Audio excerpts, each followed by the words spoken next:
Call the March 14th voting section of Keystone Central School District to order. Please stand for salute to the flag and a moment of silence. I pledge allegiance to the flag of the United States of America and to the republic for which it stands, one nation under God, indivisible, with liberty and justice for all.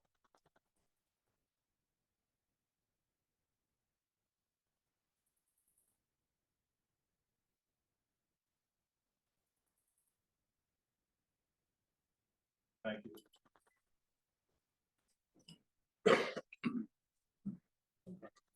Roll call, please. Dr. Baldino, Here. Mr. Cannon, Here. Here. Mrs. Donahue, Mr. Elling, Present. Mr. Johnson, Here. Mr. Knopf, Here. Ms. Lynch, Here. Mr. Scaff, Here. and Mrs. Smith. Here. 8 members present. Okay, so Dr. Redmond is online tonight with us. He's joining us from a conference. First thing we have up is a presentation, Gerard Banfield. Gerard, you got the floor.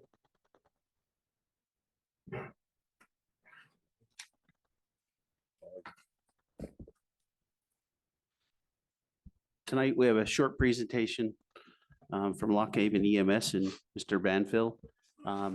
He has graciously joined with the school to give EMT certification. And our first class has graduated, and we're here tonight to bring them forward so that you can see the great things that are going on right now currently in the Health Hawk program. And I'm going to hand it over to Mr. Banfield. Good evening.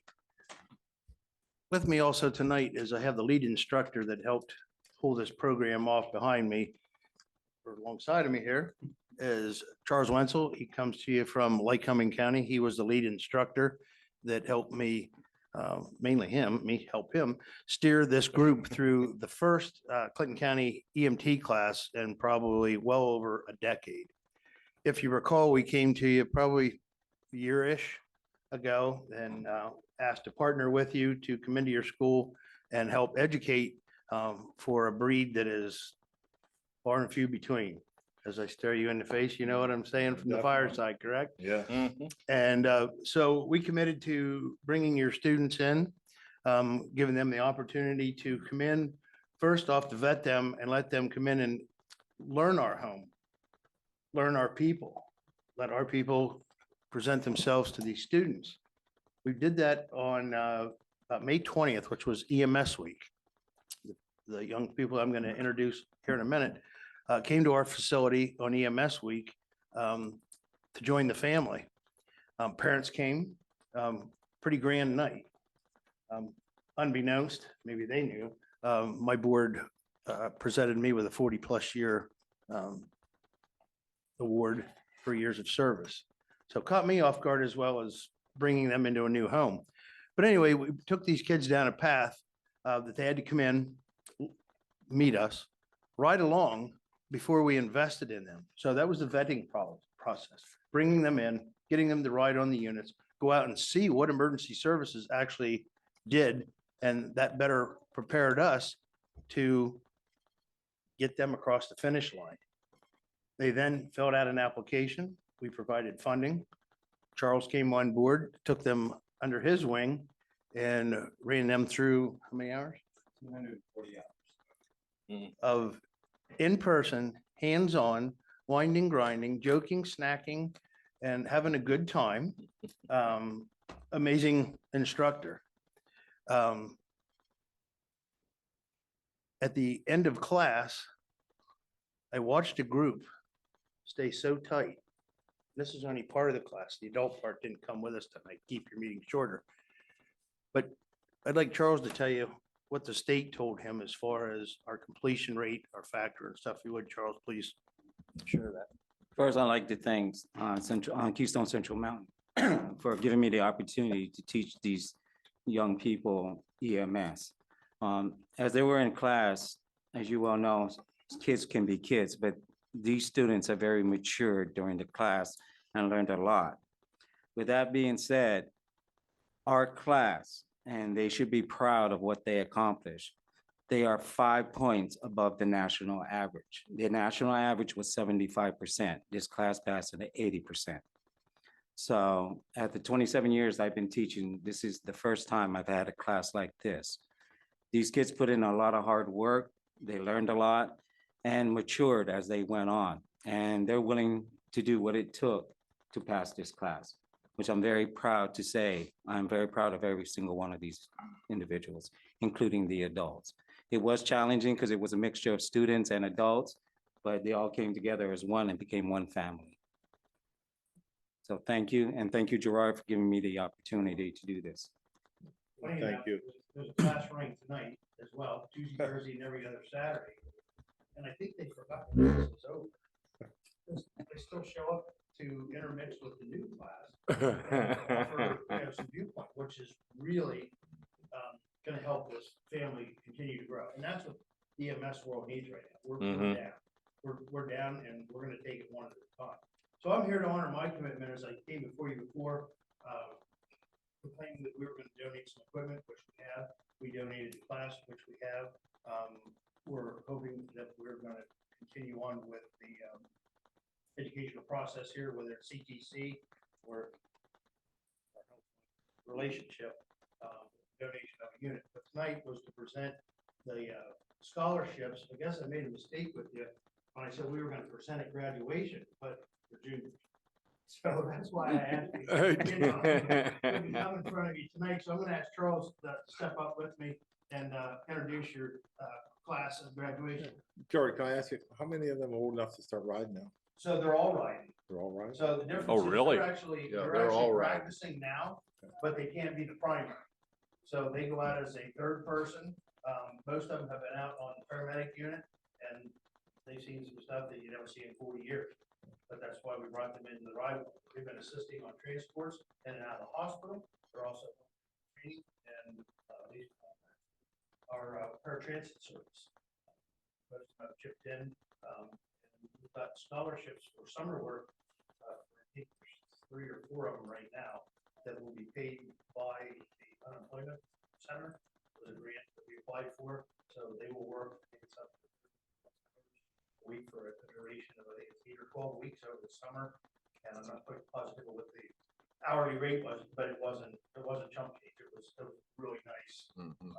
That's awesome. Step in. So again, our commitment was, we told you what we were gonna do, and we're here tonight to continue to honor that. So if I may, can I have Emily Andrews step up? Anywhere special here across the front? Yeah, in front of the table Yeah. would be good. Kurt, can you grab him the other mic?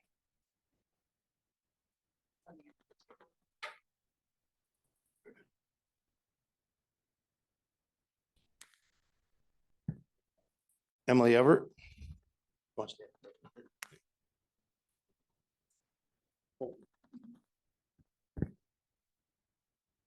Reagan Nearhood.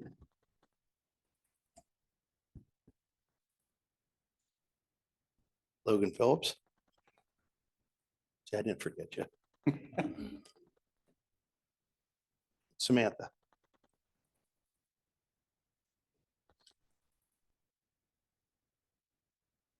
So again, these 5 individuals there was 6 more of the adult characters, but these folks are currently running actively with local EMS. Should we get you two to step in while Yeah, picture taking place? Get you two to step in, and Kurt, since you're Yeah. part of this whole thing, can you be Yeah. in there too, please? Thank you. Smile pretty. Sing kumbaya. Thank you very much. Thank you, guys. Very proud of you. Thank you. Yeah, I just want to commend you. I know it seems like a long, long time ago, but you said 40 years, you're just a baby still. But back in the 80s, when I did my MT, I think it was only like 120 hours. And that seemed like it was a lifetime back then. The commitment these kids had to put forth to do this. outstanding. Thank you. And the Thank them. commitment going forward with all of Con Ed is the bad thing. We didn't have to do all that. Yeah, And what's good about them coming in with this class, helping me, they can get their Con Ed going that for both the National Registry. and for Right. the state. Yeah. So. Right. yeah, you can start doing it with you, so, again, It's thank a you very much. commitment. Yep, looking But forward to we keep- working on the next class with you. We have, I think, 3 of your students right now from a mix of CTC and Homeland Security program. Our next class will be kicking off In August. in August. And again, so we've got some homework to do between now and August with. the I school to know. try to- I know QRS unit and the ambulance that might need some help. Want to send some up the other end of the county. So, They were actually, they had some candidates that were in the 3rd class, but the 3rd class was sponsored by Commonwealth, Lock Haven University, Yeah. and that wasn't us. That was, they asked Right. to use our facility, we left to use the facility, but sponsorship and commitment, it was the school district and adult ed. So that's our focus right now. great. Thank you for your time. Let's get back to me. Thank you. Nice meeting you. Thank Thank you, guys. Thank you. Appreciate it. Okay, next we have a presentation from the Sugar Valley Rural Charter School. Gonna be a tough one to follow that one, but I'm sure you'll be fine.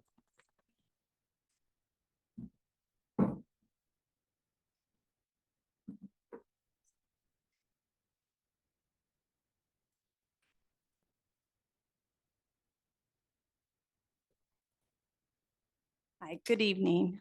Good Thank evening. you for having us here.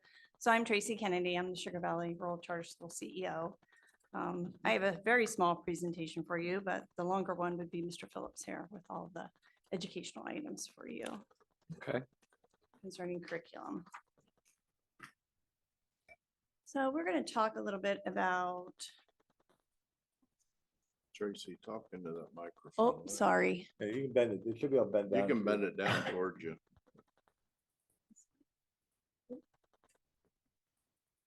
Okay.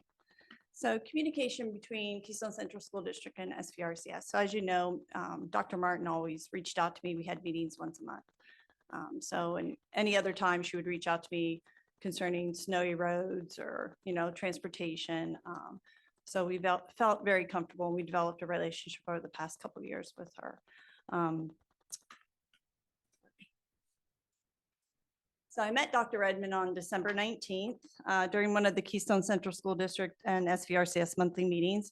Dr. Martin made sure that happened. And Dr. Redmond took a tour of the SVRCS campus on February 14th. So it was very nice of him to visit, and I look forward really to working with him. We're going to continue to meet each month during the school year also. So once a month, we'll still meet. On February 21st, Chris Scaff and Dr. William Baldino and Dr. Redmond also visited the SVRC campus, and we had a nice informative visit. And I gave Dr. Baldino a tour that evening. The cookies were great. Oh, well, thank you. They usually are. You missed them. Oh, no, I know. I've had a couple of them.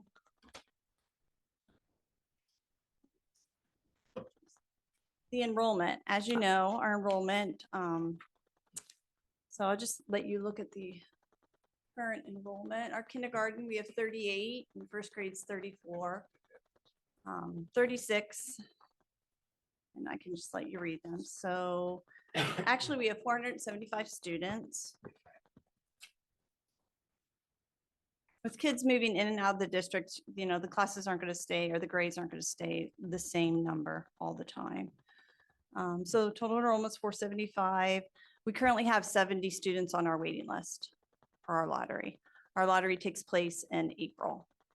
So, and this year, actually, we had to have a kindergarten lottery for the students coming in. So we're still projected to stay at 475 as agreed until our next renewal proceedings, which is the following year, or starting this fall, actually. So that'll take place again.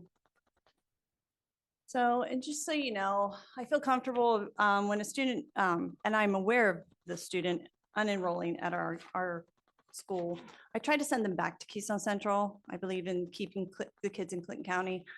So I ask, I say to them, at least go back to the district, whether it's cyber or, come back to the school full time. So.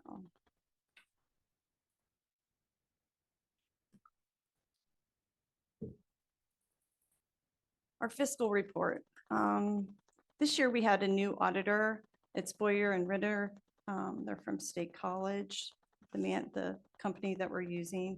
And they stated there are no findings for our single audit for the 2022-23 school year. And I did send that financial report ahead of time, so you have that.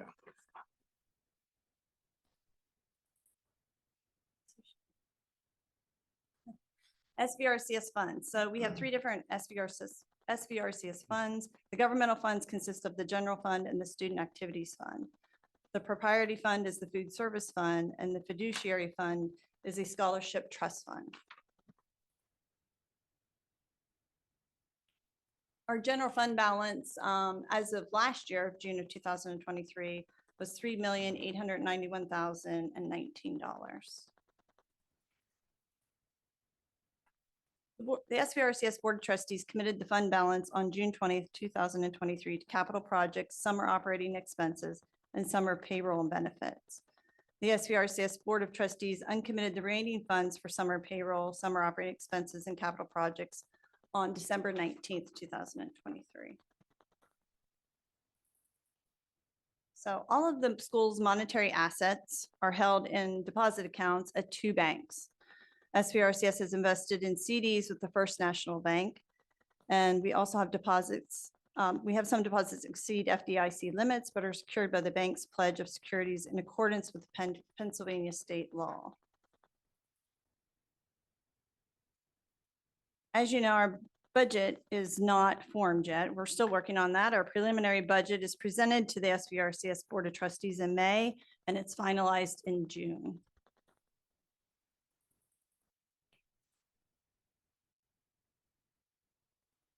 The PCCD School Mental Health and Safety Security Grants. I'm pretty sure I talked about this last year. So we got two grants. The $70,000 of mental health grant was used for the school psychologists this year.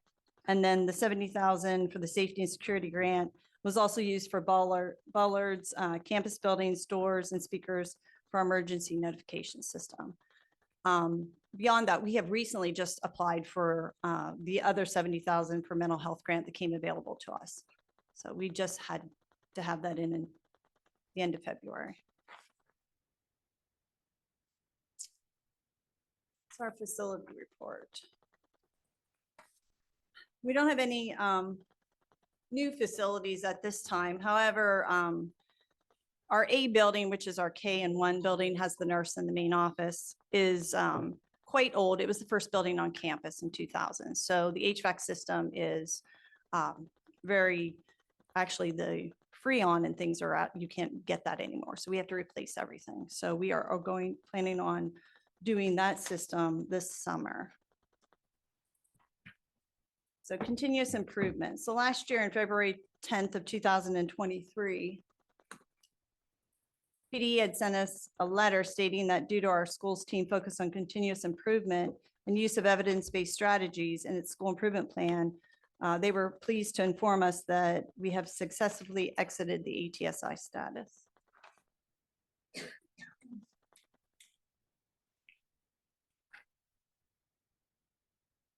Our accuracy certification statement of average daily attendance in 2022 and 23 was 92.42%.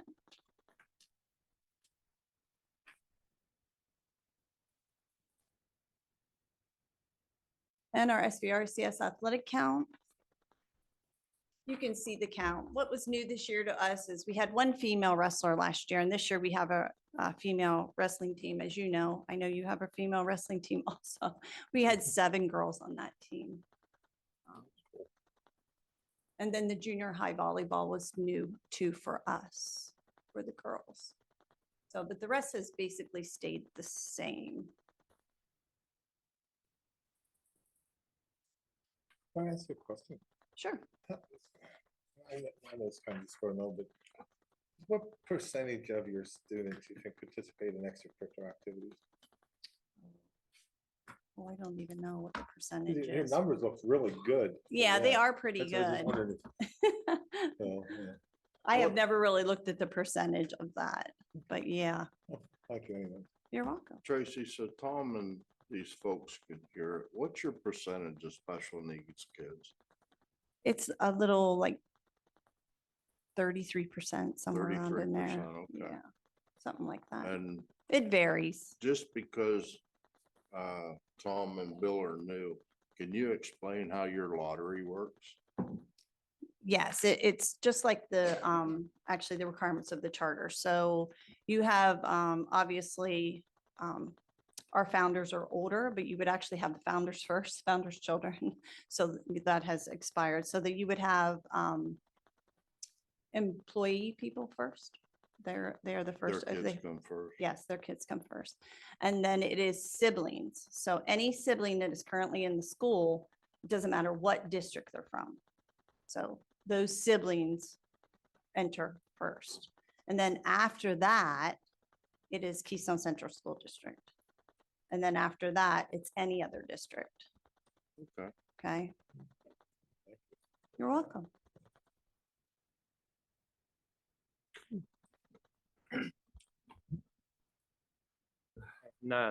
Just to remind everybody, my name is Brock Phillips. I'm the supervisor of curriculum and instruction, K to 12 at the charter school. And I'm here just to share a little bit of information about our school's progress with regard to assessments and intervention programs that were put in place over the last handful of years, ever since our most recent charter renewal agreement. Right, the chart that you'll see here is just sharing some information about the different programs that we're using to satisfy the terms of that charter agreement. To remind everybody that's here, we were required to put in place 2 norm referenced assessments across K to 12, as well as intervention programs for both math and English language arts. So we are currently using NWA's MAP testing K to 12 as our preliminary screener for our students. And of course, using that data to inform instructional decisions across K to 12. Beyond that, for grades K through 8, we use in K to 8, we actually do use the growth measure that's embedded in our math curriculum, Math in Focus. In grades 5 through 8, we actually use the HMH growth measure, which is a part of the Math 180 program, which I know is used in KCSD as well. For our high school grades, the second assessment is the CDT. That's for both math and English language arts. Second assessment that we use for K to 8 for our the second assessment for K to 8 is DIBELS. It was originally University of Oregon and now has gone to Amplify. Across the school, all of our students use the IXL program. We switched a number of years ago from Study Island just because of efficacy research supporting this program as being higher impact. We're seeing very positive results. Students are pushed to keep up with multiple proficient new skills per week. And actually it's tied into our reward system as well. Just try to incentivize students keeping up with their progress. So the math intervention program you can see here listed for grades 5 to 8 also, we're using Math 180, of course. And then for English language arts in grades K through 6, from Savas Learning Program, we use Success Maker. It's a tier 3 intervention program we're using to accelerate reading, fluency and comprehension, and then Read 180 in our middle school grades.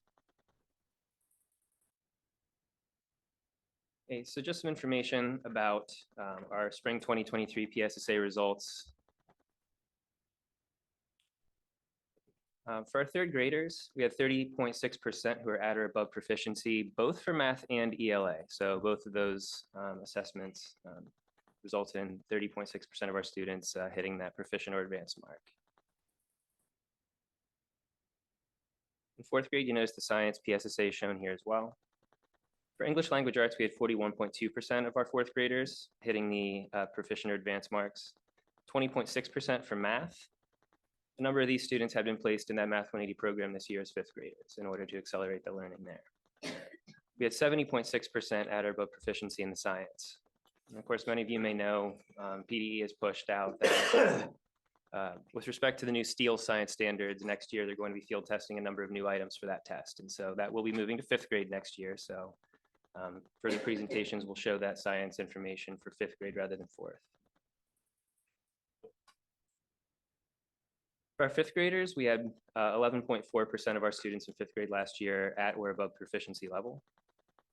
Again, here we have a number of those students who are currently working with Title I teachers with either Math 180 or other supplemental programs to help to accelerate their learning.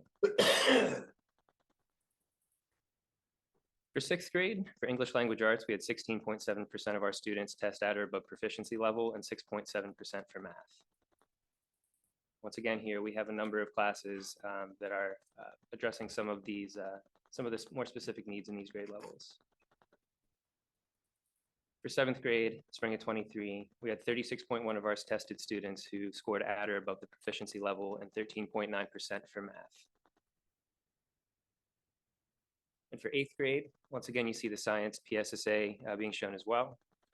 For ELA, we had 34.3% of our students placing at or above proficiency marks, 8.6% for math, and 68.6% of students in eighth grade last year hitting or exceeding the proficiency levels for science. Once again, for this test for next year, although this test will remain in the eighth grade level, PE has published they'll be field testing some STEELS aligned items. So that'll definitely be something to definitely keep our work up with and try to intercept some of the new skills that are going to be assessed in that PSSA. The next few slides just move to high school, looking at our Keystone exams. So for our cohort of students who took the Algebra 1 Keystones last year, we had 8.3% at or above the proficiency level. At the time that we shared this presentation, we didn't have the winter Keystones data, but we had a number of additional students then for the most recent winter term who also placed at or above proficiency, to add to this number. For biology, we had 8.8% of the students tested who placed at or above proficiency, and once again had a number of students in the winter cohort that also hit the proficient marks or advanced. And for literature last spring, we had 19.3% of tested students at or above proficiency.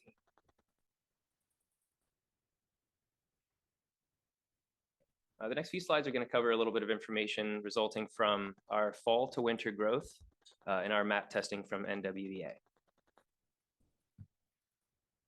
This slide shows projected proficiency for math PSSAs this upcoming spring. So just to summarize a little bit of the information that you would see here, although second grade is shown in this slide, second grade is not a tested grade.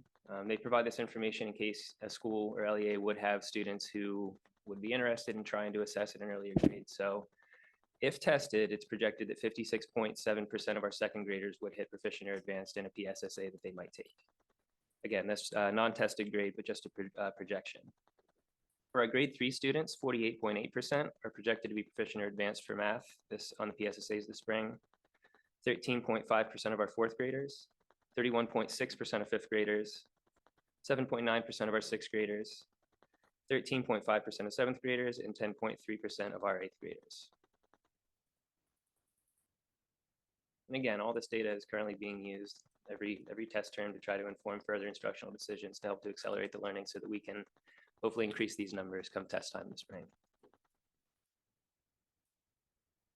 For language arts, once again, we see second grade shown there as the projection for a non-tested grade at 69.5%. It would be projected to hit the proficient or advanced marks. For grade 3, 59% of our students are projected to hit proficient or advanced in language arts. 43.2% of fourth graders, 63.1% of fifth graders, directly on 50% of our sixth graders, 27% of seventh graders, and 48.7% of our eighth graders, all projected to be proficient or advanced this spring on PSSAs for language arts. The next few slides focus more on high school grades. Of course, these kinds of reports for projected proficiency do not exist for high school since they don't take PSSAs. So what you're seeing here, in each of these colored bands, they represent what they call quintiles. It's if you were to spread all students across the spectrum from being at the 1st to 99th percentile for academic performance. Each of these bands just accounts for about 20% of that range. So without going into the details that you see here, you can take a look across each of the numbers of students as well as the percent of the population of those classes that fell within each of those bands. Again, the blue band on the right is the highest percentile. So those are students who are scoring better than between 80 and 99% of students their age, all the way down through to the low end at red, which would be the students who are scoring better than 1 to 20% of students their age. This is for math as well. For reading specifically, which is distinct from the language test given by NWEA, this is the same kind of informational chart. So for each of those 4 grade levels, you can see how many and what percent students at each of those grade levels fell within each of those quintile bands for performance percentiles.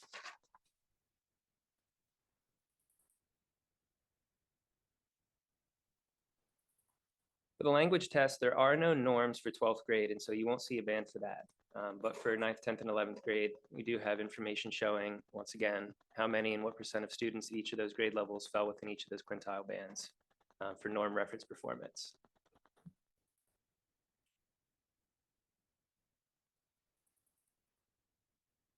Of course, following each of these charts, I think it's important to make note again that every time that we give map tests, teachers are working together with each other, as well as with my team of curriculum leaders at the school in order to analyze the data and make inferences on how we can best meet the needs of students as they evolve throughout the course of the school year.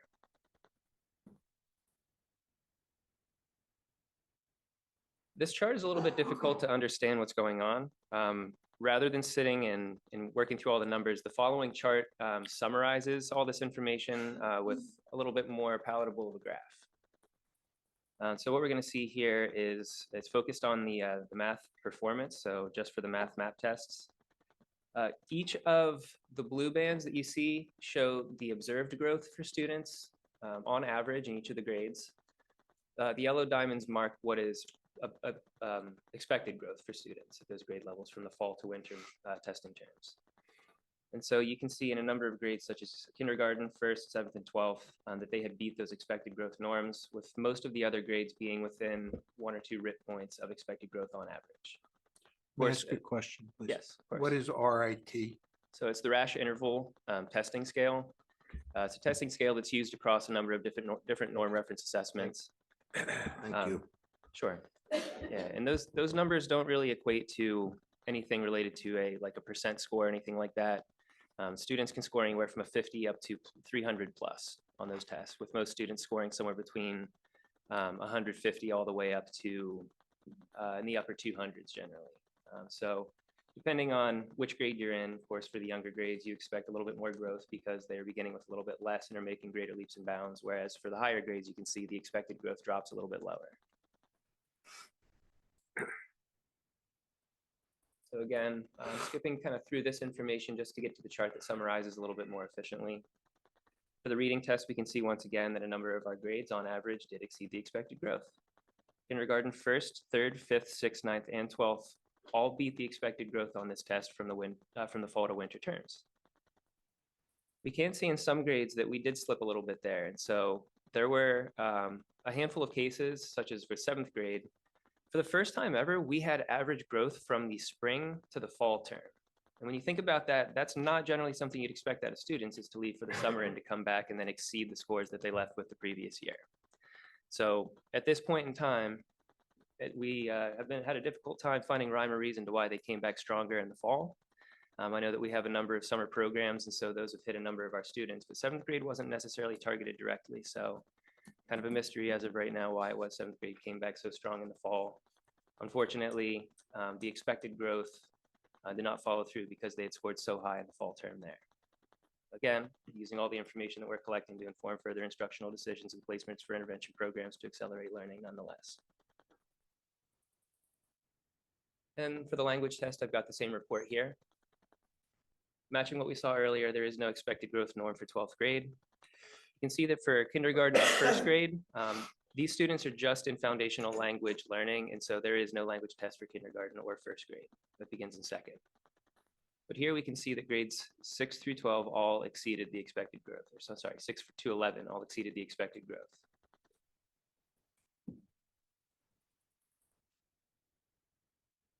The next 2 slides are going to show a little bit of information about students' average. Can I? I'm yes, I'm sorry. Can I?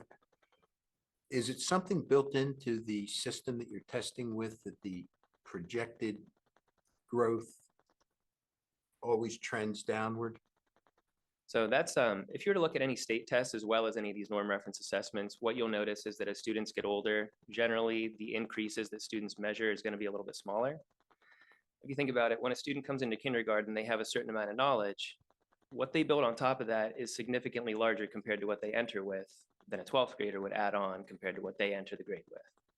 And so for most assessments that you're going to have, whether it's a state assessment or norm reference like these ones, that's generally the trend that you tend to see. Even if you look at statewide averages for performances across grade levels for the state tests, you see the exact same kind of trend. Okay, thank you. Yeah, of That's course. what I was Like, guessing, but I don't like to guess. The yeah, younger yeah. kids are a sponge and the older Yeah, ones know it I all. understand. You ever met a 2-year-old? Yeah.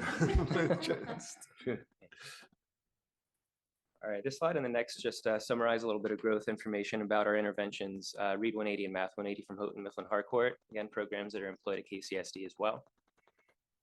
We can see here for the reading inventory, which is just that second assessment that we use tied to this intervention program for some of our middle grades. We currently have 40 students enrolled in that intervention program.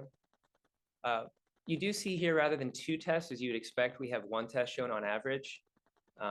Because of the way that we implement this program during an intervention period, once students have met proficiency marks, they're able to test out essentially of the intervention program and then just join the regular cohort of students that are using IXL as a kind of a tier 1 intervention.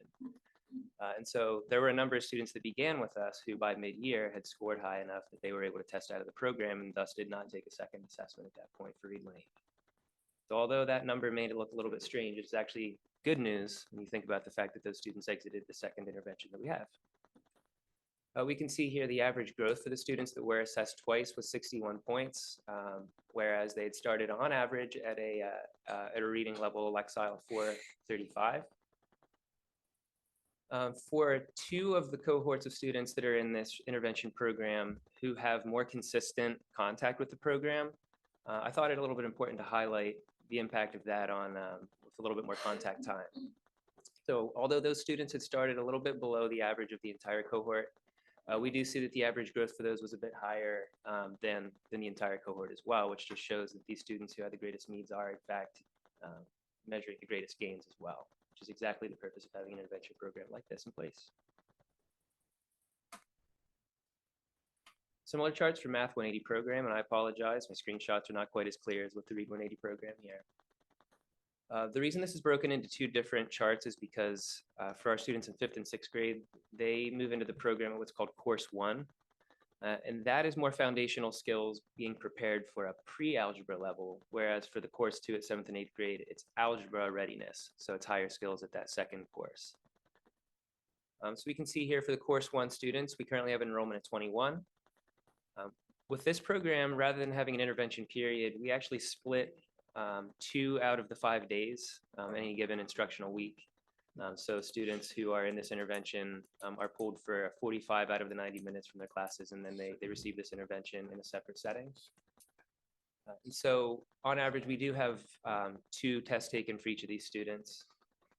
Again, a number of them fortunately have shown enough growth that they have exited this intervention and then just rejoined their grade level peers in regular ed instruction with the IXL program as sort of the tier 1 intervention.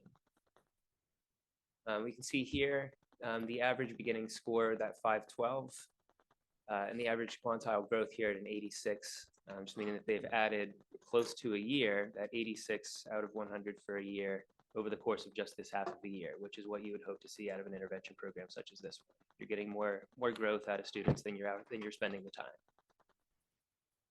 For our Course 2, we have slightly higher enrollment, still having an average of 2 tests taken across all the students in the intervention program. And at this point, we can actually mark that we've seen an average growth of 120, which is, let's see, something that we're very proud of this year.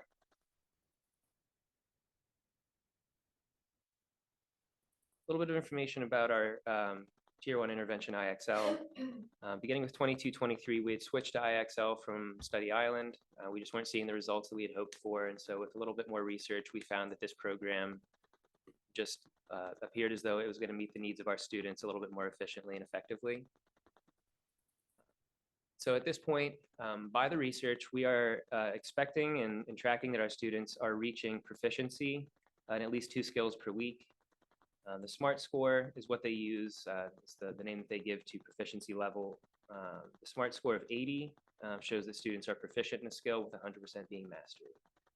All research published by the company themselves as well as independent contractors shows that if students keep up with at least 2 skills per week, that's tied with somewhat significant increases in state tests, as you can see in this slide. So it's the reason why we keep that as the hallmark of what we look for in our students. And once again, that is tied to our rewards program for our students as well. Next couple of slides just provide a little bit of information about the growth measure, which is tied to our K-8 curriculum, math, and focus. So what you see here are charts that show from the beginning of year to the end, to the mid-year assessments that are given for each grade level. So beginning with kindergarten, I apologize, not sure why it is that they show these charts sort of in the reverse order that we'd expect them to be, but beginning of year scores are shown on the right, mid-year shown on the left. Now, in all the slides that you're going to see here, I won't stop and explain every single number, but the trend that you're going to see is that from beginning to year to middle of year, across the board in all grades that I'm going to show, we see an upward trend where we're moving students up from the lower bands into the higher bands. So I'm just going to flip through each of these for a few moments each, just so that everybody can see kind of that upward trend that you see there.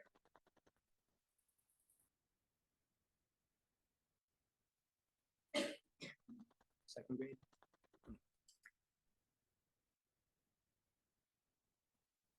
Third.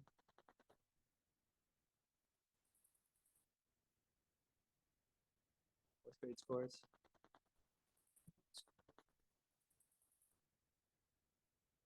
Fifth.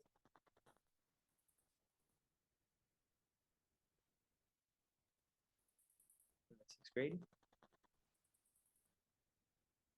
Unfortunately, beyond sixth grade, the program won't produce these kinds of nice reports that we can use to highlight the changes that are there. So sixth grade is actually going to be the last grade level that I'm able to show these growth measure reports for.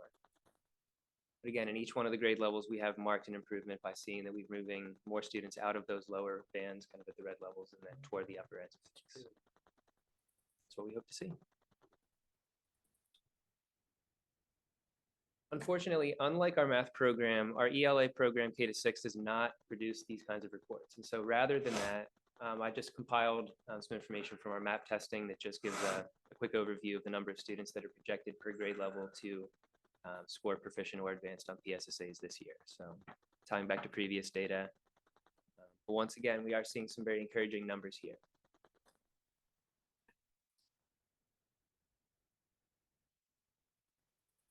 This slide shows a little bit of mid-year information and growth data regarding our Tier 3 intervention program Success Maker. That's from, once again, the Savas Learning Program. And this is something that we use for kindergartners through sixth graders. So in this report, the assigned course level that we see, the mean 3.55 shows that that's about third grade mid-year on average of all of the students that we have placed in this intervention currently. That was beginning of the year measures. Current course level of 3.82, meaning there's a gain of 0.25, so about a quarter of a year per this half year so far. On its face, it seems like it's not so rosy of a picture, but considering this is just looking at reading fluency and a little bit of comprehension, this is just one part of literacy for our students. And so marking a quarter of a year per half year in this program just means the program is doing the job that we've asked it to, and that we have other programs in place to hit other aspects of literacy. The rest of the information there just shows some averages about the amount of time that students are spending, number of sessions per student so far halfway through the school year, exercises correct and attempted, percent correct, skills assessed mastered, and the skills percent mastered as well. So yeah, we would hope that students aren't getting every single thing correct here. We want to challenge them. So we are seeing that students are certainly getting a challenge in this program, but it is helping to exact some growth in reading fluency and comprehension as well.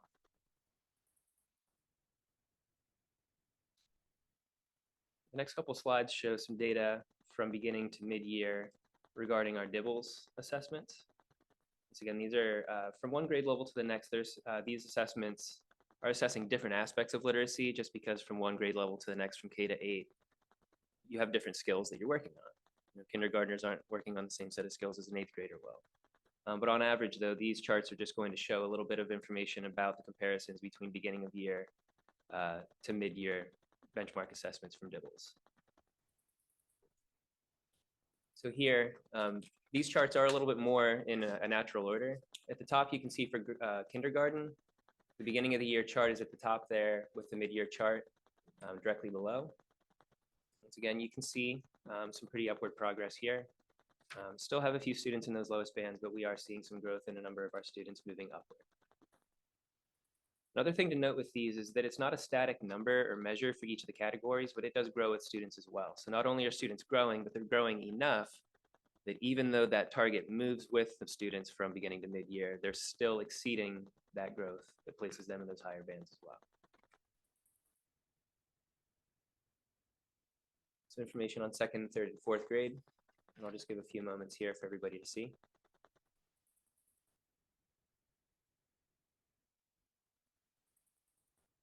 And then fifth and sixth grade.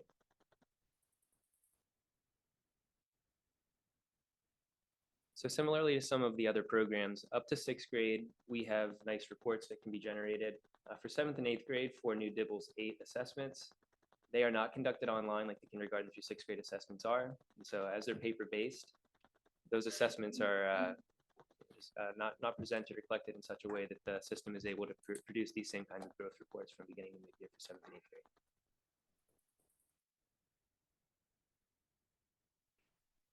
The last few slides that I have just summarize some of the other items that we've added in over the last handful of years to meet different requirements for our school. For our Smart Futures program, this is how we're addressing career education and workforce standards. So the Smart Futures program is designed and engineered in Pittsburgh using a lot of talent from the Carnegie Mellon University's graduate students. So being designed and supported directly in Pennsylvania, it's a wonderful system for Pennsylvania schools to be able to use to get our students up to speed with what their aptitudes and abilities are, what talents they have, what options there are out there in the world for them as far as careers are concerned, and how to make the most of the choices that they have throughout the rest of their school career so that they can give themselves the best chances for a productive and happy life post-secondary.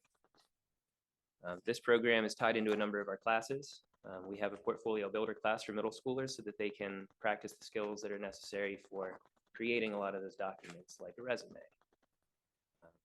In 11th grade, we also do have a career readiness class that uses the Smart Futures program in order to house documents that students need for a graduation portfolio. So something required by the state, but working it into some of the classes that we teach, we found that students have a lot deeper of an experience with exploring careers and connecting the pieces to understand what they need to do in order to acquire the skills necessary to move into the futures that they dream for themselves. So Jason Fletcher is our teacher in this class, and he brings in a number of different groups from outside agencies to speak to the students as well. He kind of blends that in throughout other instruction for the students. Most recently, we just had a group in from Tennessee, actually, and it was a lumber graders group. Unbeknownst to most of us, there is a huge demand across the country for lumber graders. And so we had a group that came in from Tennessee to speak to our students directly, all about what it takes to get involved in a program through which they would actually get a complete full ride to a one-year program. Afterward, they would be guaranteed a job in the field and would begin earning at a relatively high tier without ever having to pay any kind of money for the program itself. So just one example of the number of different presenters that we'd have to come to talk to our students in the course of the year. When is it, how old are the kids when you started developing this portfolio? So students are beginning to, we actually begin in the youngest grades. So in our early elementary grades, students are getting into activities such as, what are your favorite things? Starting with early things like that. By the time students are getting into the upper elementary grades, they begin to explore different career fields, things they might be interested in. By 7th and 8th grade, they're beginning to develop their portfolios themselves. And of course, with only limited information to build a resume at that point, it's more a skill building exercise at that point. From that point forward, though, they've got a living, breathing document that they add to and then modify over the course of the remainder of their high school years. And that culminates in that 11th grade career readiness class where they completely flesh out everything, adding in any new jobs that they've had, other experiences that they can put into their resumes. And then by 12th grade, they've got everything ready to go for a graduation portfolio aligned to careers.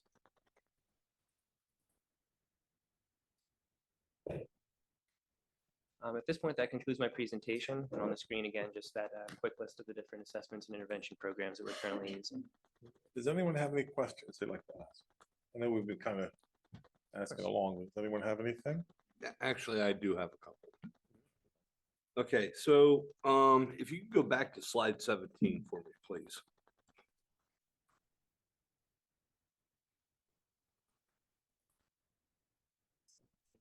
That was the math. The math winner 2023, 2024. Right here? Yes. Yep. Okay, so whenever I'm looking at this, Yep. I see count. Mhm. Okay, and then I see percentage. Mhm. What is the count? Is that the number of students? Yes. Yep. Okay, So I think I might be able to shed some light into what you're seeing here, if I can maybe. Go ahead. take a Yeah, crack go at ahead.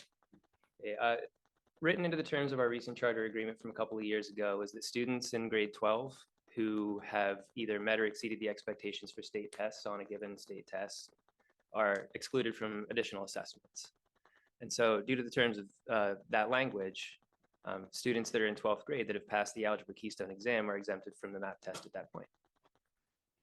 So we can see in 12th grade that the numbers seem to be maybe a little bit lower than in some of the other grades there. And that would just be because some of those 12th grade students are exempted due to the terms of the agreement that we entered into. that's kind of what I was looking at. That's Yep. why I was like, I thought maybe like, that's hold what it, you what's saw. going on? Yeah. Okay, right. Yep. Okay, so let's go to slide 21. Let's kind of wait until the end, so that way didn't interrupt your presentation. Not a problem whatsoever. Okay, so whenever I take a look at this, Huh. okay, I notice K and 1, okay?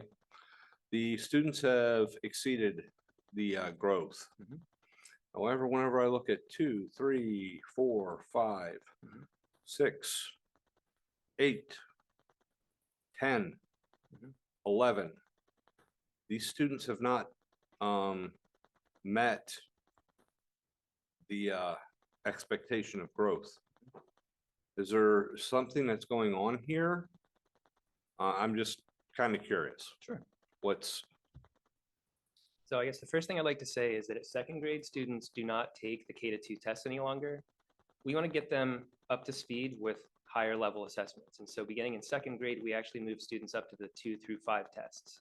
So that dip there at second grade, in large part, is due to the fact that we're actually moving them to the higher level of the assessment at that point. okay, Now, of course, for the rest of the grades in the 2 to 5 band, it's a slightly more rigorous test. Looking at 4th and 5th grade, this year, there have been some significant struggles with a number of the students that are in those grade levels. And so without going into details about specifics there are just higher needs at those grade levels for those students. You have higher percentages of students with just with greater needs in those levels. okay, For some of the higher grades, for 8th and 9th grade, those are some areas, once again, that we do have higher than our average per grade level of students with special needs. When we get into the upper grades, I'm sure everybody is fully familiar with Act 158 graduation requirements and how that's opened things up. So the students are no longer only subjected to the benchmark of getting proficient on all 3 Keystone exams. They've got the composite score pathway, which it's still relying on Keystone exams, but it's a little bit softer of a margin there. And then the other 3 pathways use either other assessments, CTE programs, or evidence-based programs. So that's more workforce alignment, things like actually getting a guaranteed letter of employment, getting accepted into post-secondary education, whether it's a 4-year program or whether it's a other than 4-year program. A lot of students following these MAP tests who have met the requirements of Act 158, specifically on some of those non-Keystone tested pathways, have self-reported that they don't feel that the assessments, whether they be Keystone exams or the norm reference assessments, are important for them because they have already been eligible for graduation on some of those other pathways.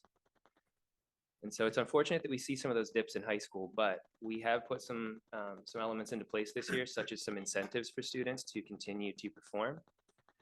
This year, for the very first time, we are actually able to use some of our general fund to provide a monetary reward for students who show either at or above level growth on these tests as well.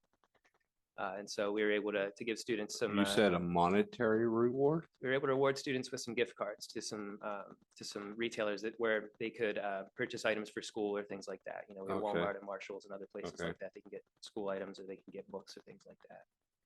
And so, you know, we're looking for ways to try to continue to motivate our students. And unfortunately, we have to begin with the extrinsic rewards. But if we can help to motivate them that way, we feel that we have more ways to turn back around in the classroom and really focus on the personal growth and what students can take away from just doing their very best. Okay. Okay, so, and then let's go to slide number 25, please. Okay, kind of looking at this again, and I see where, what is it, grade 6 through 11, Mhm. you're doing a great job there, okay? You're meeting the expectations. However, again, I'm looking at 2 through 5. Yep. Is there a reason for this, or what's? Yes, sir. Happy to explain. So at the exact same time that we adopted the new charter agreement, we also entered into an agreement with Savas Learning Company for a brand new curriculum. This new curriculum, it provides literally everything that you could possibly hope for. The problem there is that it's a giant box of stuff. It's a lot of different resources, and Right. you know, rolling this out to our staff members, it's definitely taken some time to come up to speed with exactly how we need to use each of those pieces that are in that box of stuff. Moving forward from this point in time, I'm sure once again everybody is fully aware of the state's focus on structured literacy and science of reading practices in ELA classes.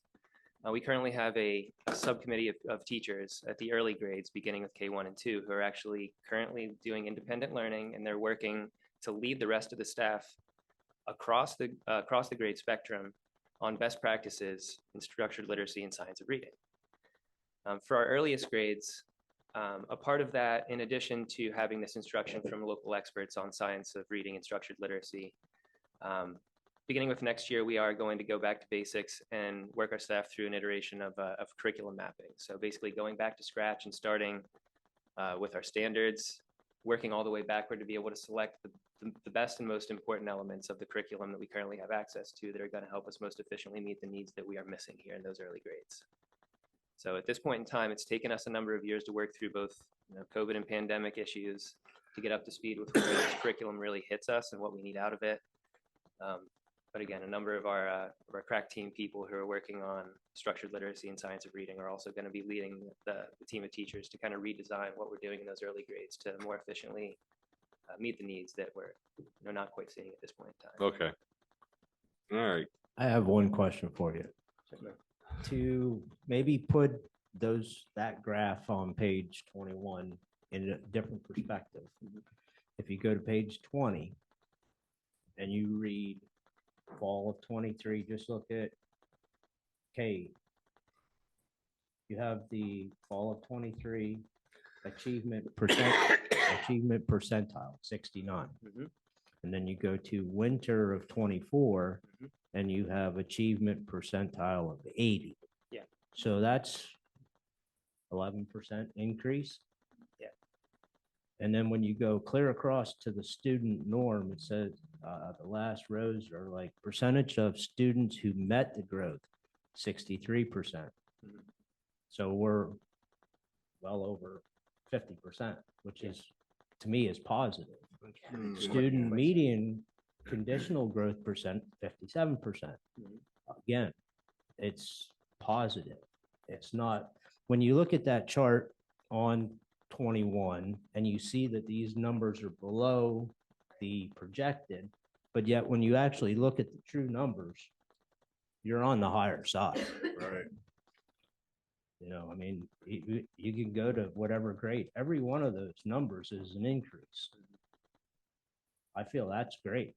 We're very proud of the work that our teachers are I doing. mean, with our from students. fall to winter, you know, if you go from 21.6% to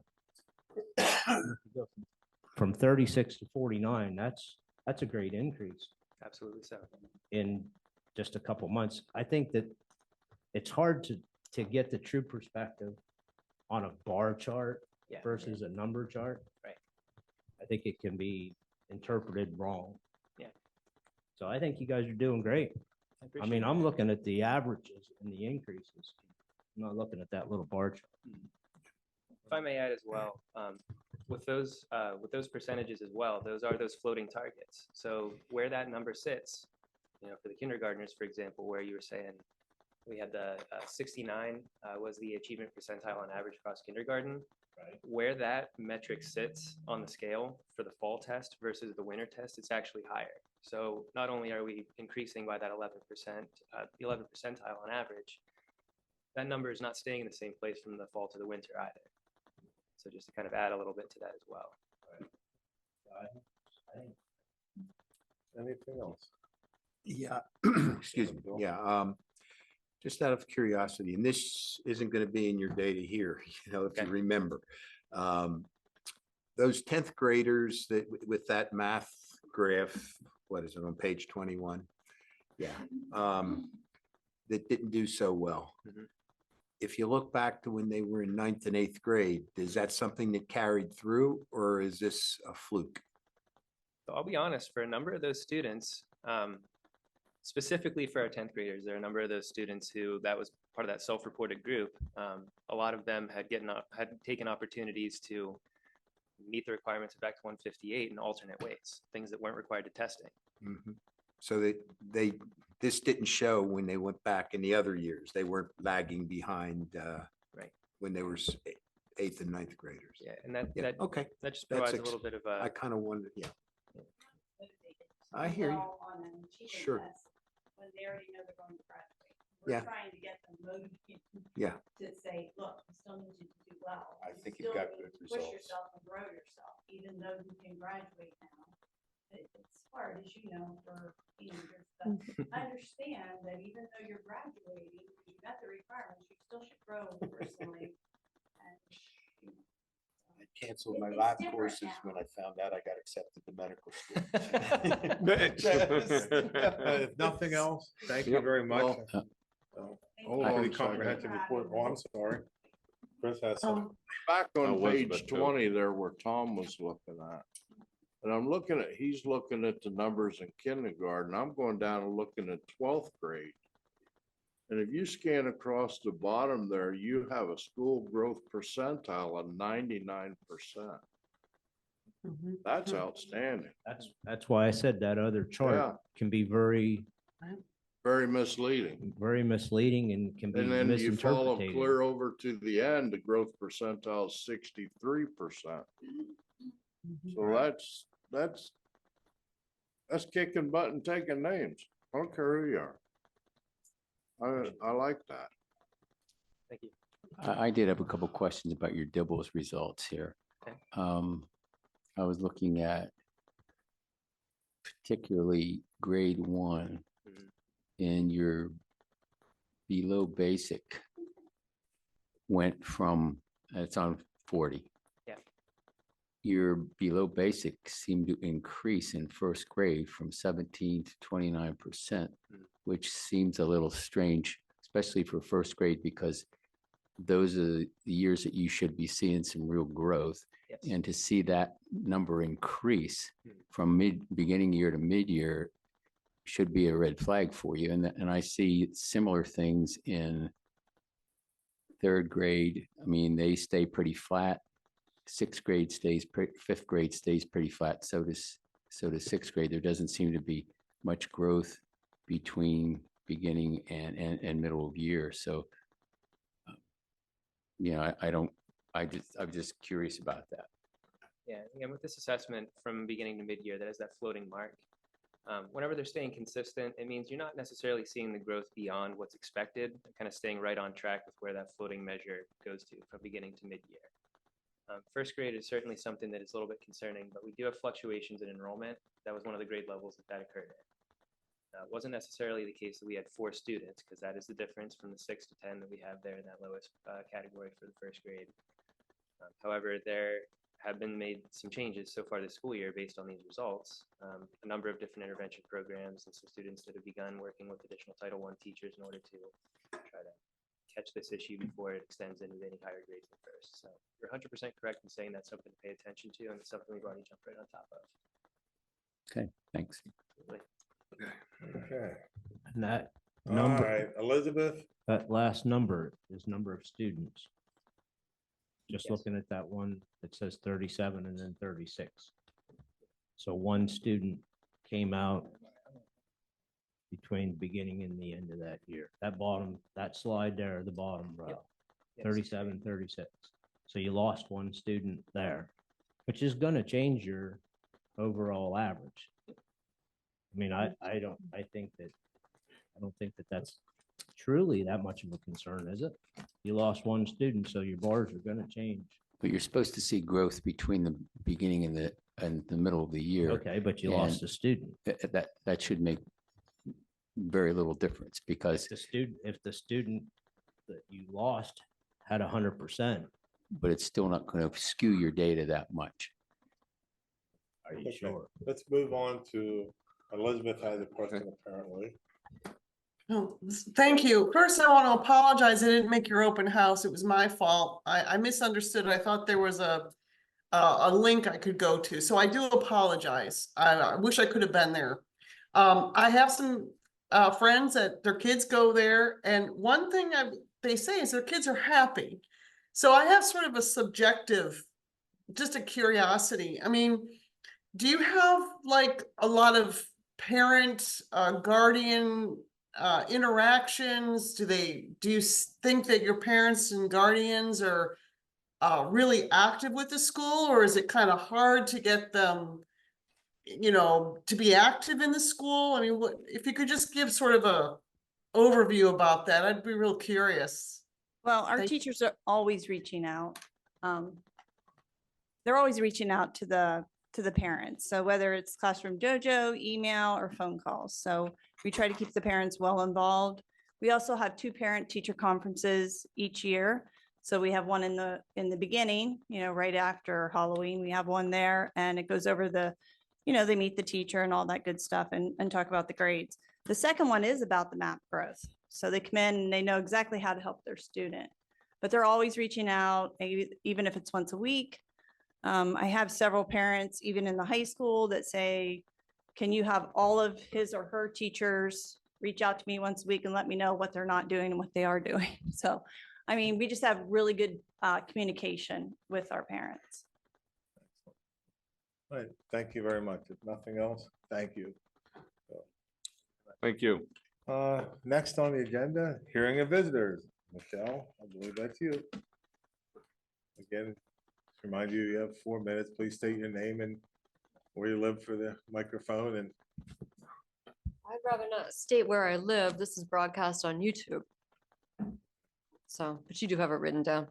My name is Michelle Whitney. I'm the founder of the Clinton County Watchdog Group, and I'm here to speak again on sunshine law violations. I attended a committee meeting the other day for your policy committee, and was not afforded the opportunity to object because you provided no public comment. And that is a violation of sunshine law. And I don't understand exactly, and I'm here to ask, what is your interpretation of the law? Where are you getting this information that you are not required to provide public comment during committee meetings? Anybody? what I will tell you, Okay. we're looking into it. Mhm. Since you brought it up 2 months ago, maybe, the first time we've been looking into it. We found some information and we're intending to, I believe, have a presentation next month at our work session on the sunshine law. Okay, that's great. I like that. I'll tell you what my interpretation is. I contacted the Office of Open Records. It's a quasi judicial agency that works with right to know law, and they also work with open meeting law. They train people throughout the state who are in agencies. You're an agency because you're a school board. So they had no information for me that showed the delineation of a committee from the agency. In other words, the agencies are creating your committees. You create your committees, therefore you're subject to sunshine law, and your committees are as well. And what's really interesting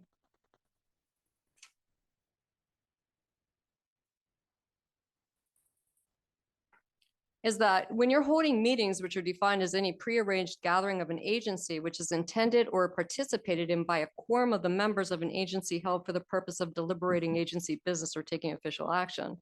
So what's interesting in this is that you have to have a quorum. Well, your very own bylaws created the quorum. If you look in your policy manual, you'll see the local board procedures for meetings, and it says quorum equals the majority of the total membership of a committee shall constitute a quorum. So and actually what's really interesting about this is that it goes right back and cites the sunshine law.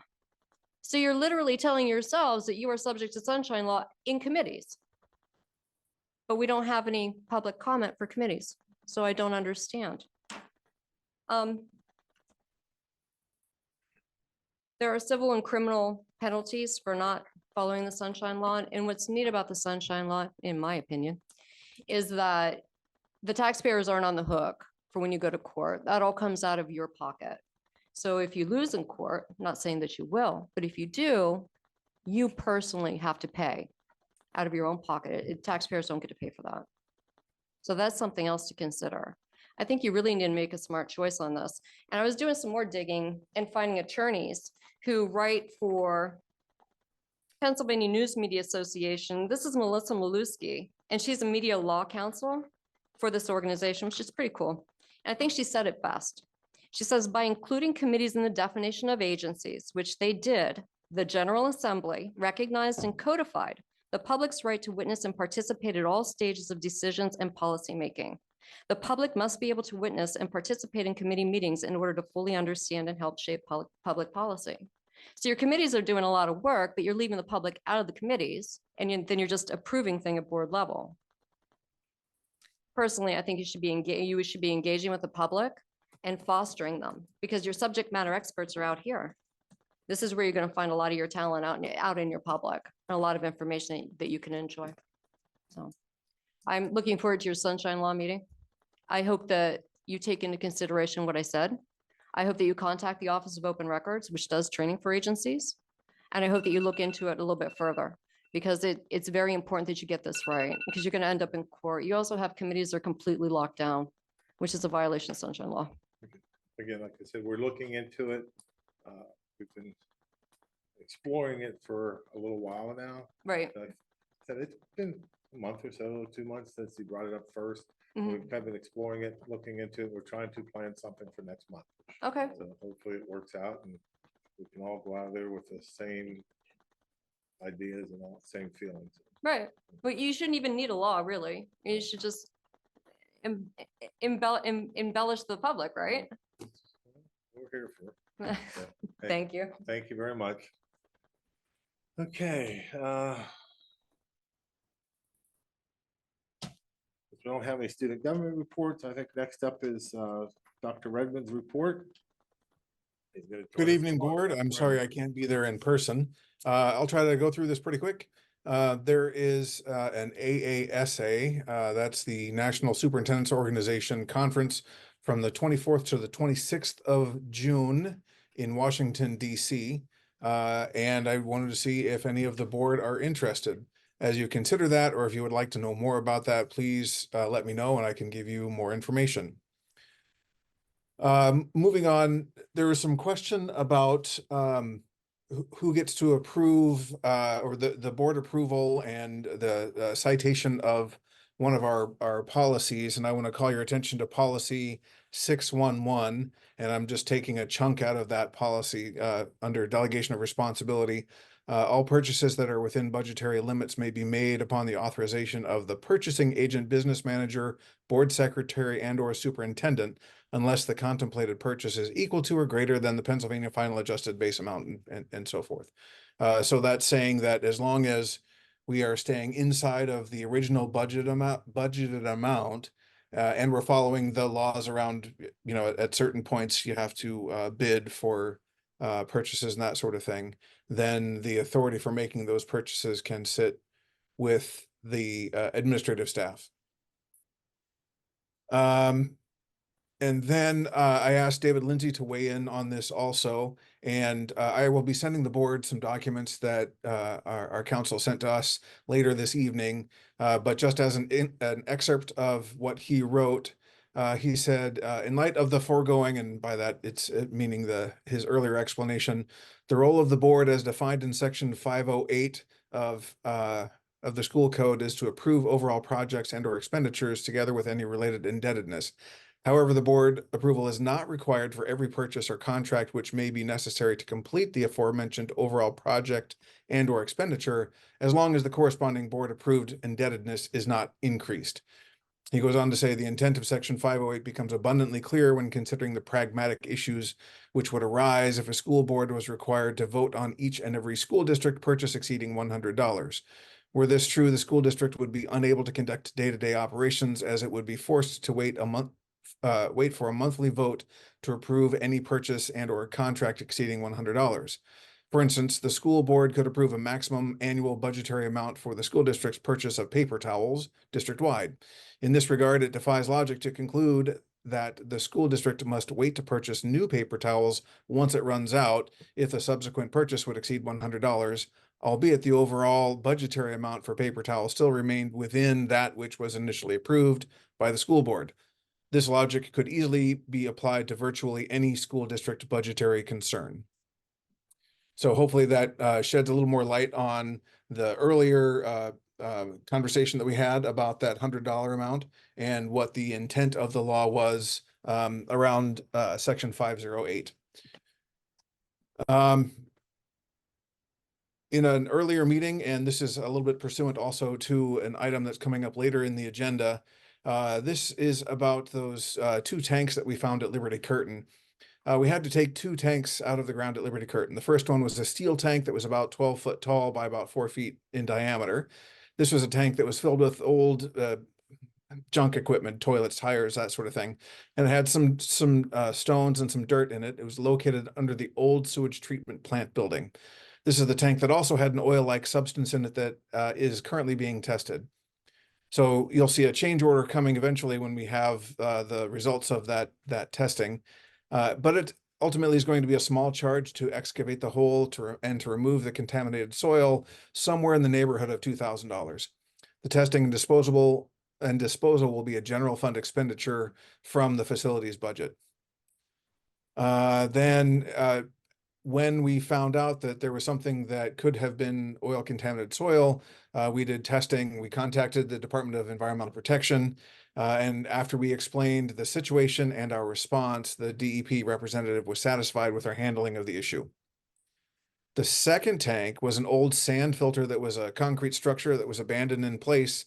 It was not known to still be there before we did all of the bids for the job. It's about a 20 by 30 foot structure with some wire reinforced concrete. Initially, we approved not to exceed $22,000 change order to remove the structure, and we had to do it pretty quickly so that we could stay on budget. The cost of overrunning that time schedule would have far exceeded the cost of that tank removal. When they got into the work, because it was a time and materials job, the actual cost was around $11,000. Now, going back to another question from the board about why we didn't know about this and why we didn't do investigation. When all the contracts were approved and we were looking at all of the budgetary items, the district elected to take on any unforeseen issues in the excavation for a $78,000 deduction in the cost of the price of the building. And so this was a chance that the district at that time chose to take on. And at this time, it still looks like a pretty good deal because we saved $78,000 and we're having to pay out in the ballpark of about $11,000, $13,000 if you count both of them in there to take care of these 2 tanks.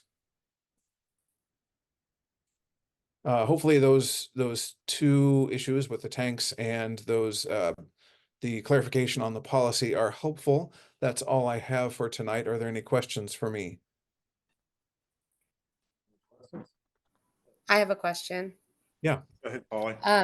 So when it comes to allowing the superintendent or Rob Pasella to approve change orders up to the amounts that we had said, by us saying that we're allowing that is not giving you or Rob permission to go over budget on what we've already discussed, correct? That is correct. Thank you. Nothing else? Thank you, Dr. Redmond. Yes. Next would be committee reports. Anything to do in any committee reports that we missed from last week? We had a policy committee meeting yesterday. And at our next work session, we have a number of things we're gonna bring to first read that we felt needed changed. There's still a little bit of adjustment here and there. But if you've read the stuff that'll be coming up, you'll see what we're talking about. I think it was a very productive meeting yesterday.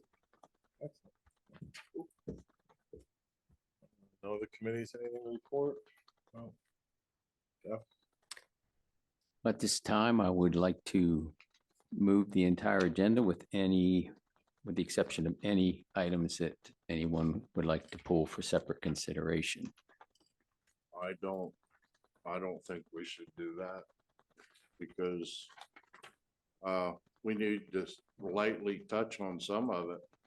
Well, that's what I'm Because saying. That's why I'm we would saying- actually pull that. Just to move an entire agenda, I don't agree with Well, because people need to be able to ask questions.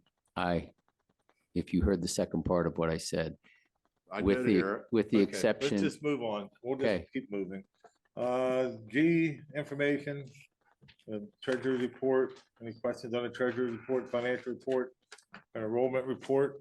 Any questions on those? Nope. Can I get a motion to accept the, well, I guess with this information, we don't need to do that. Let's move on to the board items. H1. Superintendent's attendance at the 2024 PARS conference. I get a motion to. I approve make a it. motion that we pass that. I'll second it. Any questions? All those in favor signify by saying aye. Aye. Opposed? Hearing none, motion passed. 2, we're gonna do a roll call vote on this. It's a taxpayer settlement. Any questions on the taxpayer settlement? If not, I get a motion I to. make I'm- that motion to pass. Second. Motion by Chris, second by Roger. Any questions on it? If not, roll call vote, please. Dr. Baldino, Yes. Mr. Cannon, Yes. Mrs. Donahue, Yes. Mr. Elling, Yes. Mr. Johnston, Yes. Mr. Knopf, Yes. Ms. Lynch, Yes. Mr. Scaff, Yes. Mrs. Smith. Yes. 9 yes votes, motion Motion passes. passed. Next, we have the IU 10 general operating budget. We have a motion to accept that. Make that motion. I got a question for Jeff. Motion by Roger. We have a second. Second. Second by Tracy. Questions? Go ahead, Chris. Is that like a 1 year for the year fee or is that a month fee or? It's not a fee. It's all we're doing is approving the intermediate units operating budget. It's something that we do every year. It's Okay. their operating budget for the upcoming year, which is a little over $2 million. And all we're doing, every school district that's a member of the IU has to approve that. Okay. So that's all we're doing. There's no fees. Like I said, the only fees that we pay the IU are for any kind of services or whatever that we purchase from That them. we purchased from them. Right. Now, we're sure this is ongoing. I mean, that's something that doesn't pop up. This is just for my information. In other words, next year, could they say you need to pay this? No. There's Okay. there's no fees. It's just, this is It's just just a, for services rendered. well, this doesn't have anything to do with the services. All this does, the IU, it's just like a school district or similar to it, they have to have an operating budget Yeah, just like no, we do. what I'm saying is we only pay if we use their services. Right. Okay. Exactly. Sorry. Thank you. Mhm. And for the most part, what they provide is things that we don't have or can't find. Right, I understand. So, okay, any other questions on the IU budget? We're required to have a roll call vote on this, so if you would. Tracy? Mr. Cannon, Yes. Mrs. Donahue, Yes. Mr. Elling, Yes. Mr. Johnston, Yes. Mr. Knopf. Yes. Ms. Lynch, Yes. Mr. Scaff, Yes. Mrs. Smith, Yes. Dr. Baldino. Yes. Motion passes. Next, H4, repository properties, we have a motion. I make that motion. Motion by Second. Chris, second by Roger. Any questions on the repository properties? All those in favor signify by saying aye. Aye. Aye. Opposed? Motion passed.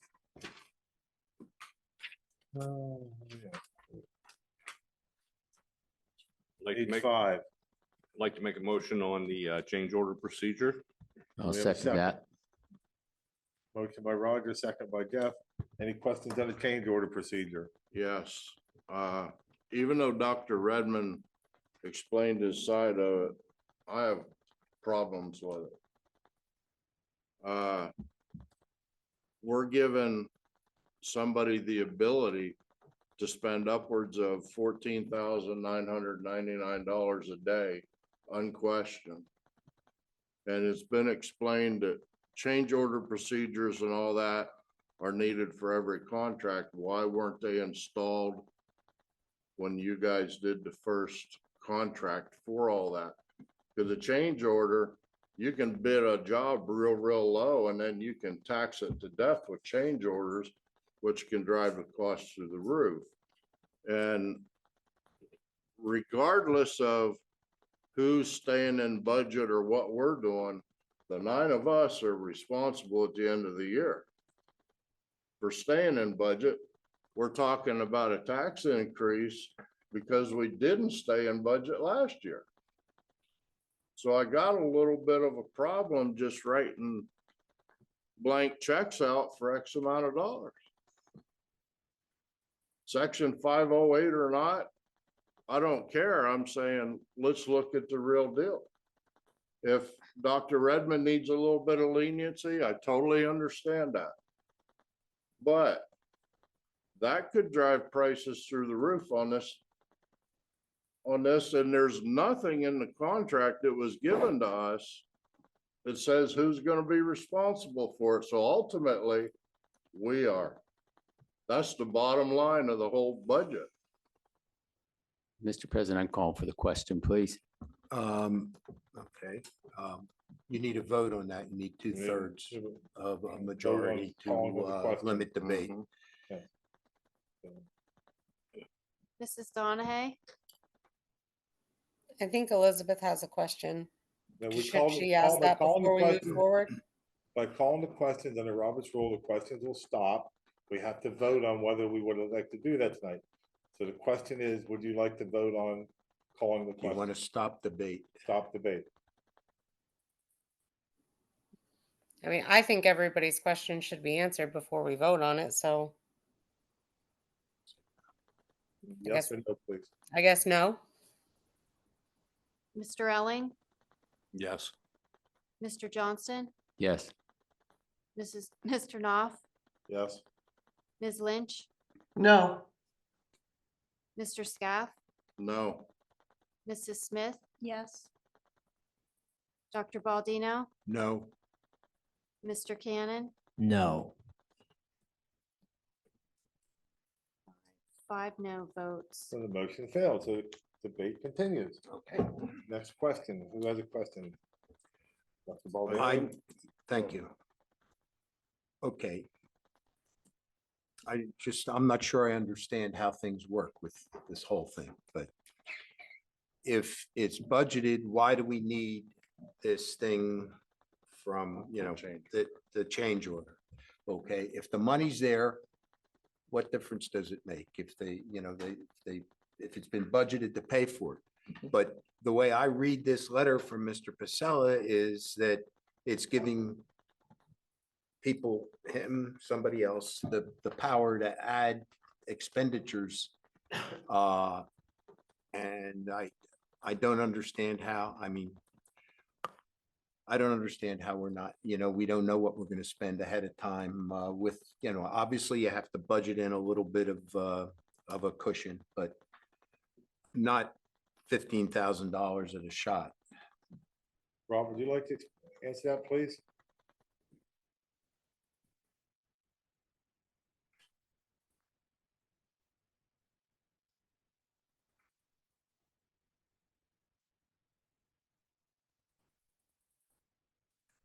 I think the somewhat of the intent of this isn't to spend $15,000 just anytime we need it or anything like that.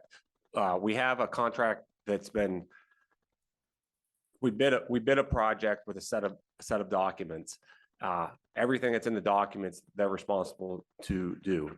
At times there's things that have to be changed, or we'll want something different. Stuff that was unforeseen that's not covered in a set of contract documents, that's when they bring a change order forward. Typically on a new construction, we don't see a lot, especially after we get out of the ground, unless it's something that we want, that sort of thing.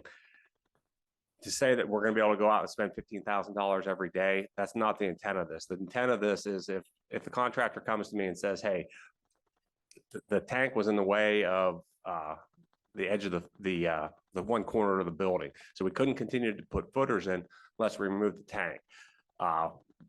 As you heard from Dr. Redmond earlier, we took the unclassified construction, took the $78,000 credit at the beginning in the contract documents. So by doing that, we take on all that liability of underground unforeseen things, soft soil, some of that. To date, we're under $15,000, so 12,000, 15,000, somewhere in that area. So we're to the good of 78 minus 15, so $63,000. We're to the good. That was the way we set the project up, but that is a change order because we have to remove that tank. We didn't want to delay that, and we don't want to have to call a special board meeting every time something comes up. So the intent of this is to be able to keep the project moving along and maintain the end date with this thing. We have a contingency fund in the soft cost on this, which has already been voted on, that's supposed to cover some of this stuff, but we still just can't spend out of the contingency fund that's built into the soft cost. We still have to bring that stuff forward so that everybody knows, everybody sees what we're actually doing. And does that help you guys at all, or does it? I got a couple questions. You said this site where this tank was at the corner of the foundation? Correct. The man from Liberty Curtain last week told us it wasn't even close to it. No, So there's a big difference there. Well, and in fairness to Brett's the principal of the high school. He's not out on the site every day. In my absence, he tried to answer the question. He also said, you need to really refer that to myself. He wasn't out there and saw where the paint marks were and all that. It cut right across the corner. We had to remove it. It was going to have to come out eventually anyway, whether we did it then or we waited a month, it would still have to come out so we can continue the construction. Well, we were led to believe like this was an emergency, had to happen right now. We did have to remove the tank if we wanted to continue to they're putting block up next week. We're to that point with the construction. So they're moving this thing right along with the ultimate goal of being done so we can open this school up for August of 25. Understand that. It was, what you want to call it, an emergency, it had to come out. And if we waited until today to get the approval, we'd be 3 weeks behind because we discovered this about 3 weeks ago. The typical process when I discover something like that is I come to the superintendent. If there's a committee meeting or something in the midst of that, we talk about it in committee and make a decision. A lot of times, if it's a big item that's going to be super expensive, they'll notify the entire board. Some of that stuff we're trying to work out with this letter is at least giving us some guidelines of how we're going to proceed. I'm not going to be out there just spending money. We're trying to keep this thing under budget and save money wherever we can. You know, just taking the unclassified construction, that was an effort to save money. It's costing us, instead of $78,000, it looks like it's going to cost us between 12 and 15 for this unclassified stuff that we elected as you elected as a board when you accepted the bids, whenever it was December timeframe, before you guys come on the board. But that was, it was spelled out in the bid documents. We have unit pricing in for some of this kind of stuff, and it's all spelled out. I believe you when you say you're not intentionally gonna go out and spend the 15 grand a day, okay? But the bottom line is, you do have that ability to. And the bottom line is, we as a group have to answer for it. Now, if we wanted to lessen that number a bit, I'd be a lot more flexible. And if something comes up over that, I understand this was something that you didn't see coming, but I also say there's nothing wrong with a couple of phone calls or emails. Unfortunately, we can't do it by a phone call or email.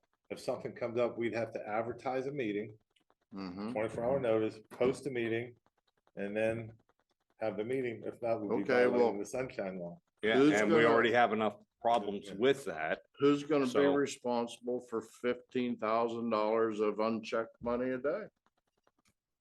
That money is built into the project already with the soft cost in the contingency fund of the end of the project, or in the project. There was what we called soft cost. Joni and Dr. Martin had worked on that with the architect. I believe the contingency for this kind of stuff is in at 200,000 or possibly 300,000. And that really covers when we put the project forward, all the soft costs were also brought forward, you know, for total contract cost. I believe at this point, you know, we're hoping not to use those contingency funds, not need them, but there's stuff that's missed in contract documents. They can build hundreds of these schools. Everyone's a little different. There's always something that's missed. There's always something that comes up. We're just trying to find a way that I can keep the project moving along and also have a level of comfort from the board that if I go out and make a decision, that you guys are in support of that. So are you willing to go on record and you and Dr. Redmond and say, okay, we approve this, we will be within budget? I don't know that. Chris, I'm sorry if I can interrupt say for just a second. We're, Go ahead, Dr. even with this letter, we would not be able to exceed that contracted amount without coming to the board. Okay, I'm just also curious why this letter was written by Crabtree Rohrbaugh and Associates on January 17th, but it's just now coming to a head. This letter was, we requested at the initial job meeting to come up with some kind of a guideline of what would be reasonable in a project of this size. What do you see would be a reasonable amount that we might have to approve in the field, and what have other districts done? And this Crabtree drafted that letter for that reason. It just seems like you ask, it could be a lot lesser dollar amount if that's what the board is comfortable with. But ultimately, what we're trying to do is just keep the project moving along. As a lot of the other board members have said, they've worked with me for about 5 years. They have a trust in me. That's what they brought me here to do, is to help run these projects, keep stuff going. My history hasn't been going out and spending money just here and there, whatever. It's a legitimate need if we do it. And that's kind of what I'm here to do, is to kind of oversee that and keep. Rob, how many projects have you worked on, building projects like this over in your career? 4, 5, 6, you know. And of those 4, 5, 6 projects, building projects, have you ever run into any problems with exorbitant amounts of change orders? I mean, obviously there are some. I know we did the Bucktail project. You had some in that project, and I'm sure you had some in the middle school project. So what would be a typical, and I know you can't say project to project specific, what would be a typical amount of change orders And have you ever run into any that were exorbitantly expensive? Not so much in new construction, more so when you're doing a renovation project. There's a Right. lot of unforeseen things. I look at coming out of the ground is almost like the renovation because there's a lot of unknown. You know, we're relying on old documents from the 50s and 60s that show stuff. Sometimes it's not correct. But once you get out of the ground, pretty much what's in the bid specs is what they're correct. There's not a lot of room in that because there's not a lot of unknown. So I haven't, in new construction projects, you generally don't see absorbent change orders. The change orders you see that are absorbent in a new construction is the board comes out, the principals come out, somebody comes out and says, oh, we really need another classroom here because we don't have this for, we need another special ed room because something's So change in it's design. changed, something's changed. So we add a whole nother room or something, but that's something that's planned and we would have a little more time on it. So no, typically you don't see that. And I think to your question, well, I guarantee we're going to stay in budget. We will stay in budget. I don't think we'll go out of budget because we don't have, we can't go over what we go over what the contingency fund of already is in there, $200,000, then we'd have to come back to the board and say, look, the project's costing more. There's a whole bunch of stuff that wasn't in the specs. It would be revisited. It'd be revisited by the solicitor, the superintendent would be involved in that. There'd be a lot of things. So I think we're safe to say that, yeah, we'll keep this project in budget unless somebody comes out and wants something that's a major change to the design that we currently have. But the architect or the company that's bid on this project said we can build it for this dollar. And I think the changes will be stuff that really are owner initiated. We're not gonna have a lot of stuff. I think it's change order number one that's in front of me here. There's a sewer pipe that's on the wrong side, but it was bid to be on this side. We need it on the other side so that if we hook our compactor to it at some point, that it's in the right location. It's $1,000 change order. That one I have time on, so that one will come forward to you guys. But if we discovered that and, right before they're going to pave and I saw that wasn't there, I need to get that pipe to the other side of the street. I need some flexibility to say, yeah, don't hold up paving, because if we hold up paving, the whole bus lot and everything else isn't going to be paved, but we need to get that pipe over there. I need some flexibility. Polly has a question. Can we go with Polly? Yeah, I have a couple for you, but we're gonna go through this. Yeah. Go ahead. Is it my Polly. turn? Okay. So, in the letter, it states, let me just open it up here. It states that ultimately all change orders are approved through monthly payment applications, but an authorization procedure protects the schedule as well as providing known limits and authority to be agreed upon in advance. So is that stating in that, and am I reading this correctly, where that's saying, your limits in this budget, you can't go over that? Like, is that, without putting the number Correct. in there, is that saying that you can't go over this budget? Yes, yeah, that's clear that we have a hard limit with what the approved budget is. Okay, I just wanted to make sure that I was reading it correctly, because if you don't read that part of it, it kind of looks like you have no cap on your spending. But with that paragraph, that's stating that you do have a cap on your spending and you are aware of it, correct? Yes. Okay, I just wanted to make that clear. You had a couple questions? Yeah, I have a couple. Go I ahead. seen Elizabeth raising her hand. I don't Go know ahead. if We'll get her next. Okay, Oh, she's good apparently. so we are $12,000, did you say, right now? That's where we're at, 12,000, For what we've ran into with these tanks and such stuff. yes, approximately. I have them all in front of me now, but I haven't got the formal Roughly stuff back. $12,000. 12 to 15,000, yes. And we are 1 month into excavation, Correct. month and a half. Correct. That's a lot of money in a short amount of time. And you're wanting to be able to spend 15,000 regularly? I think there was this, when we bid the contract, if I understand correctly, I'm sure we there's thought, added we weren't cost. sure what was going to be under the ground, whether it's gonna be solid lime Okay, that's or it's gonna be part of my soft next dirt. question. That was at $78,000. We decided with the samples and stuff they took, we thought we knew the ground good enough that we wouldn't have to add this 78,000 in it. We took that risk. The 78,000 in this is in a contingency fund. Mm-hmm.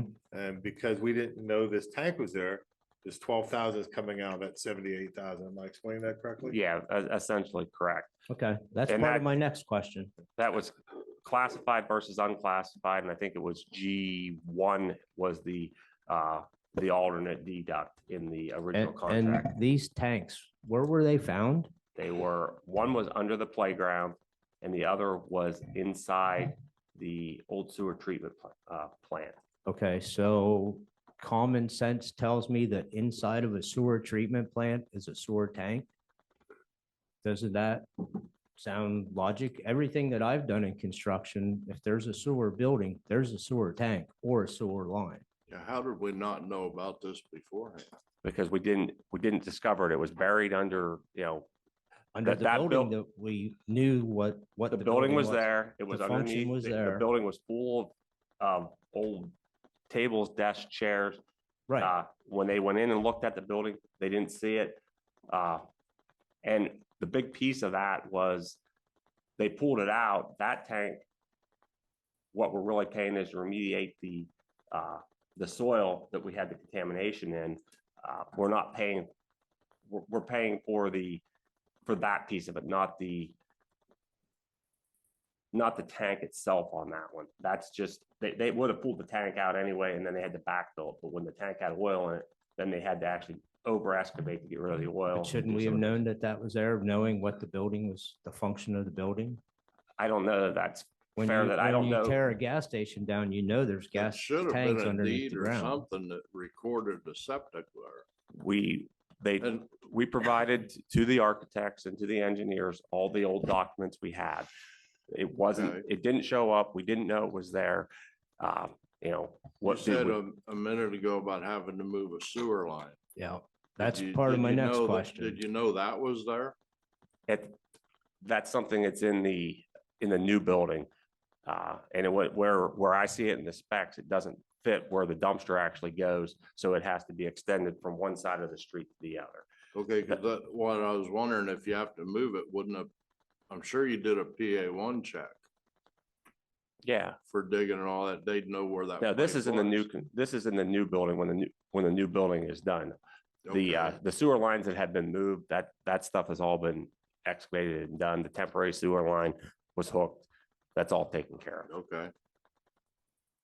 See, my problem's really not the cost, because I understand how hazmat works. It's not cheap. Mhm. My problem is, why didn't we know it was there? I guess. I mean, like I said, it was underneath of a sewer building. There's going to be sewer lines, there's going to be sewer tanks. Well, Again, gas stations have gas tanks. But When most you- of us at the time, I would assume when this built. none Well, of Rob us- said he's None done. of us were there.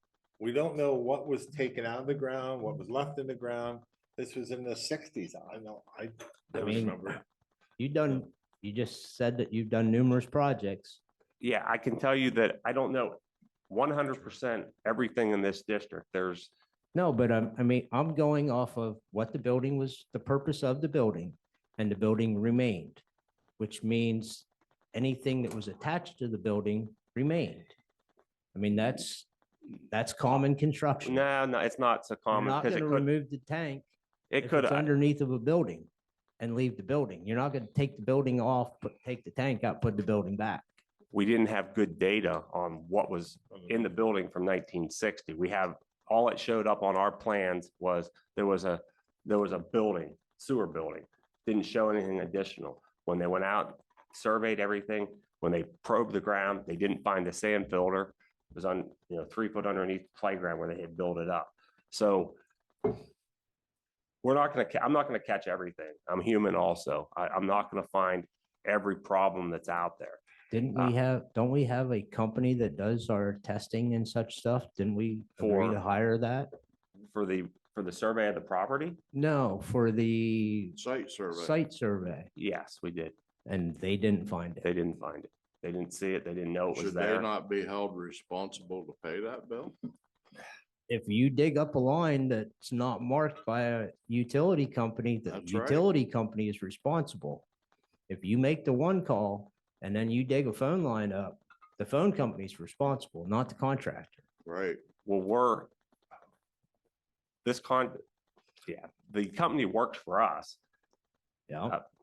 I'm not so sure that, we can go back after them because they didn't find their professional services, our engineer. We can't go back after those guys on don't- stuff like this. I don't know why we couldn't. If they Well, did their when- due diligence and pulled everything that they had and all the records, if they did their due diligence, we cannot go back out. And if all they had to do was move chairs to find the tank, that they did not do their full inspection. Well, That's once what it again, took. once again, Unfortunately, it's I done. know it's done and We over have to, with. we have to We look need to keep forward moving. and move forward, and at this point on, we have to, I guess, be more Okay. diligent and look into things so we don't have this happen again. We don't want change orders coming at us. We don't want to have to do any of this stuff. So I like to get ahead and move this vote so we can move. the rest Okay, of the agenda. let me ask this, who's gonna have the oversight over $15,000?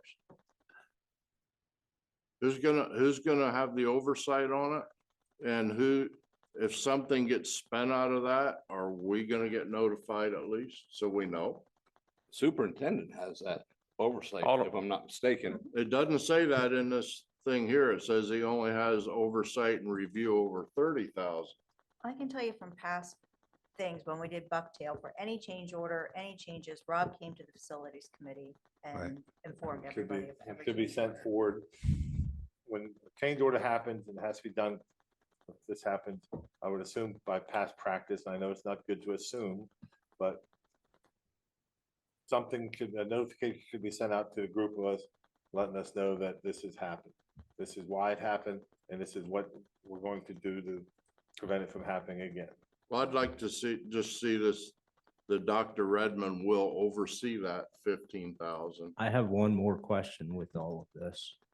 Go ahead, So- Tom. So Then, the $15,000, okay, it's a dollar figure. Mhm.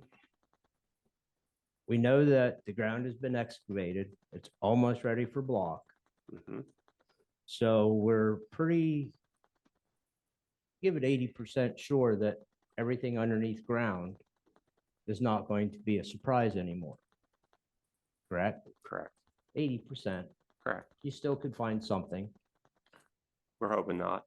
Okay, so then everything else now, any other change is going to take place is going to be above ground in the structure of the building, Correct.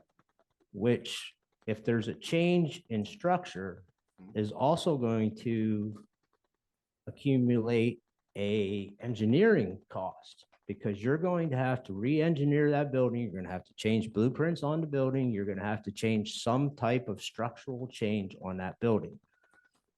Correct? You can't just relocate walls without engineers changing standards.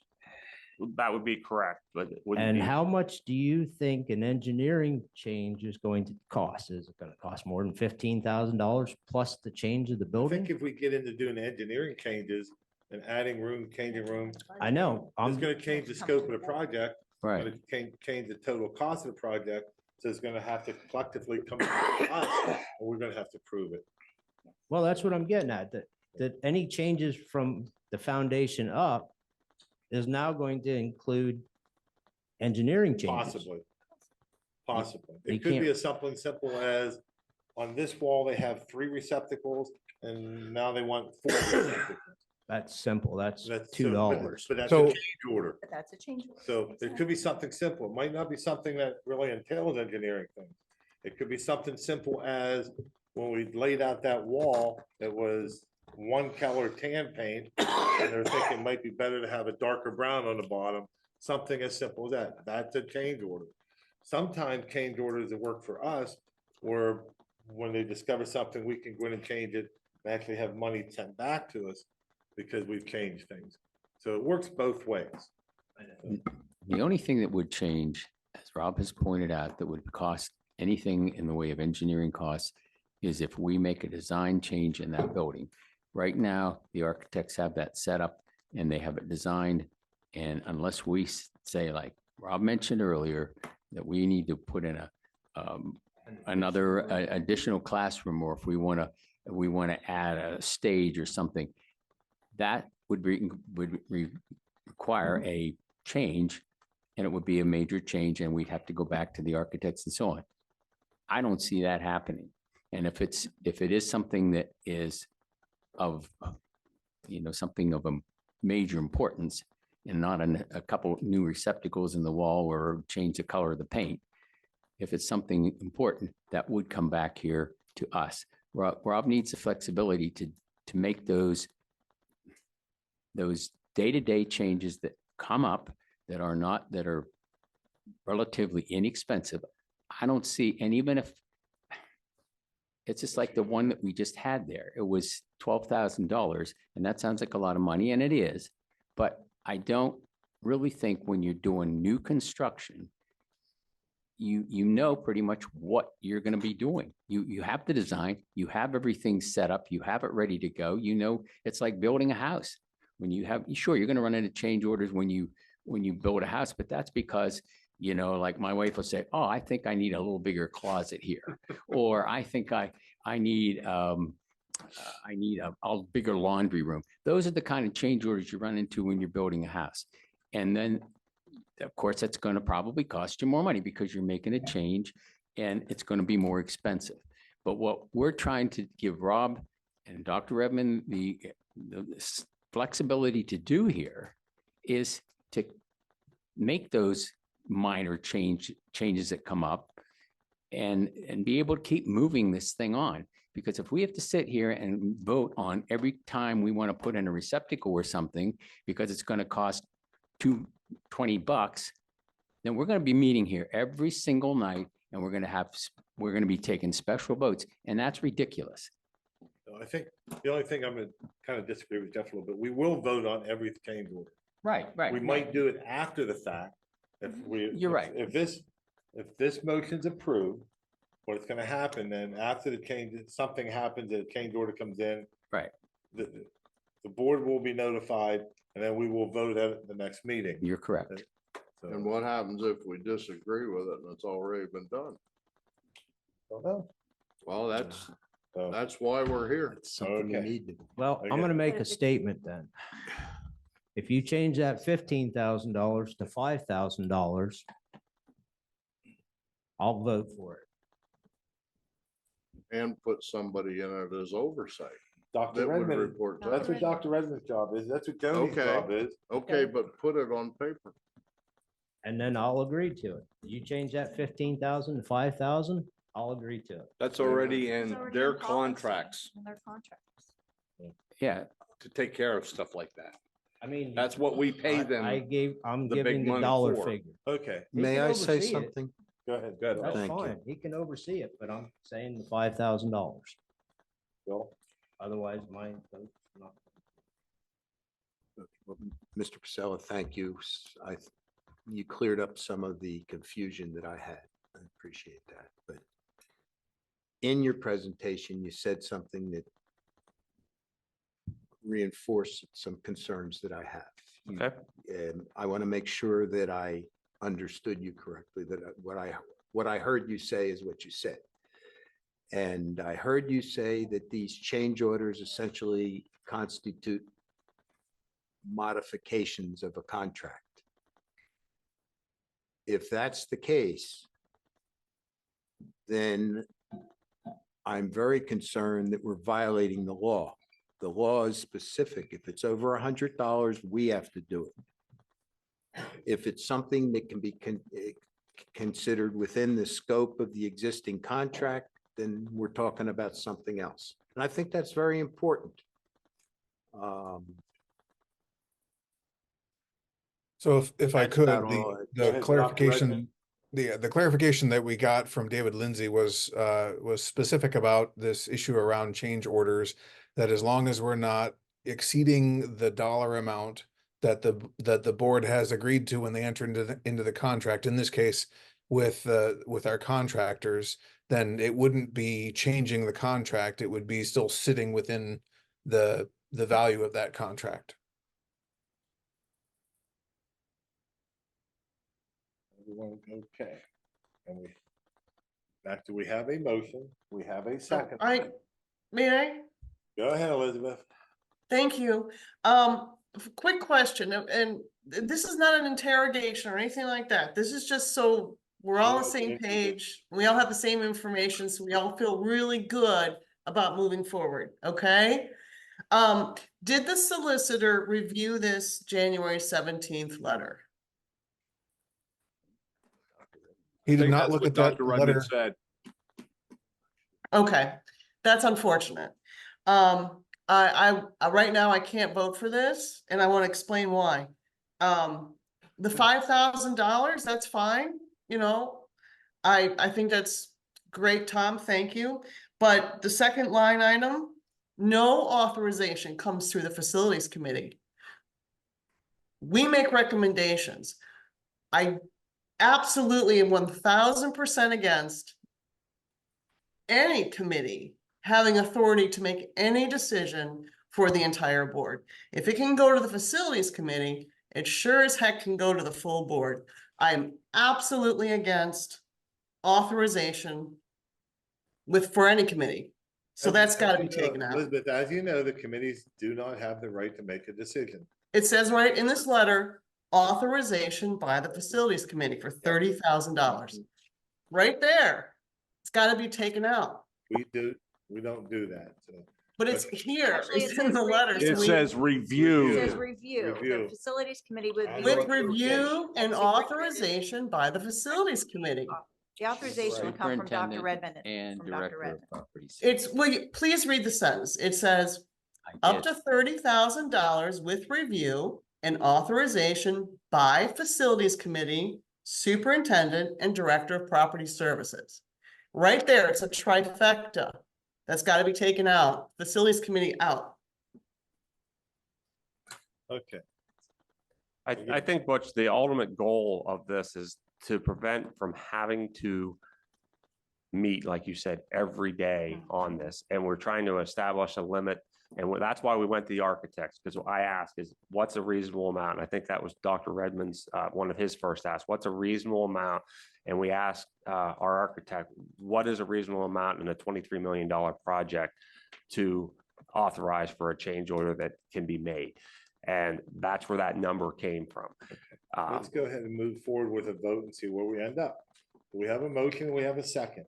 I don't know. What's the motion though? Can we say what the motion is, please? The motion is to accept the change order procedure as outlined on your agenda. That is the motion. So we have a roll call vote, please. Mr. Elling, Yes. Mr. Johnson, Yes. Mr. Knopf, Yes. Ms. Lynch, No. Mr. Scaff, No. Mrs. Smith, Yes. Dr. Baldino, No. Mr. Cannon, No. Mrs. Donahue, Yes.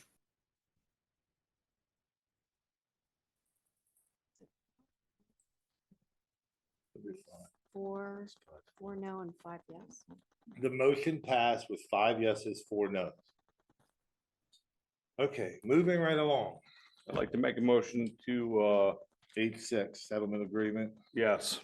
We have a motion, we have a second on the settlement agreement, Second that. second by Tracy. Any questions on the settlement agreement? We have a roll call vote, please.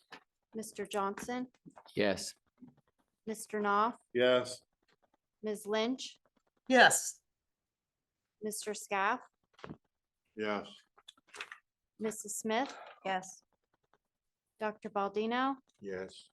Mr. Cannon, Yes. Yes. Mrs. Donahue, Yes. and Mr. Elling. Yes. Motion passed, 9 yes.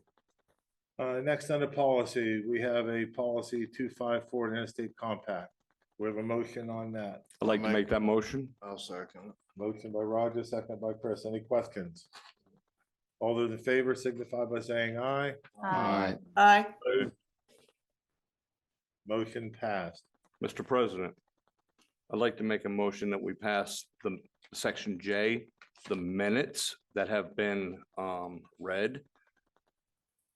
I'll second that. Any questions on passing all the minutes? So we're gonna go J 1 through 6. 7. 7, I'm sorry. 7. Any questions? All those in favor signify by saying aye. Aye. Opposed? Motion passed. Next up, K1, bills for payment. We have a motion for our bills. Make that motion. Second, I want to straighten something up. second, I'll second it. motion by Roger, second by Jeff. Questions? Chris, go ahead. When I talked to Joni about it and just wanted to let one or the others know here, on page 23, the bottom line was for Crabtree, Rohrbaugh and Associates. Check number 104 for 2/2/24 for $33,447.68. Okay? And then 7 days later, with check number 105 for the same exact services, the same identical check amount was written. So I did contact Joni, and I was told the first check number 104 was voided out. So don't know what happened, why it was, but that Okay. way, if anybody's looking at our bills for payment, that's what happened. It wasn't a double payment. And she was glad I caught that because she Thank- didn't know. Thank you for Yeah. reaching out to Joni. So, thank you. So, okay. I lost my track. We have a motion and Motion a a second for bills for payment. All those in favor signify by saying aye. Aye. Aye. Opposed? None, nothing. K2, Eastburn Gray. Motion to approve it. Second. I have a motion and a second. Any questions? All those in favor signify by saying aye. Aye. Aye. Opposed? None, motion passed. K3, the LBC switch. We have a motion. Make that motion. I'll second that. Motion by Roger, second by Chris. Let's flip Any back and questions? forth. Huh?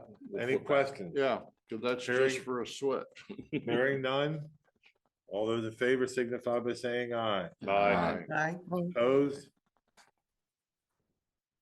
K4, the bid for the E+ technology. Make a motion. Motion Roger, do we have a second? Second. Second by Jeff. Any questions? All those in favor signify by saying aye. Aye. Aye. Opposed? Personnel, L1. We have a motion for L1. I'll make that motion. We have a second. I'll second it. Motion Roger, second Tracy. Any questions on the personnel?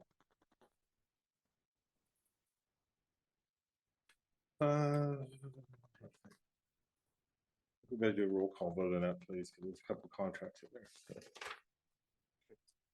Mr. Couple Knopf, agreements, I'm sorry, not contracts, agreements. Yes. Ms. Lynch, Yes.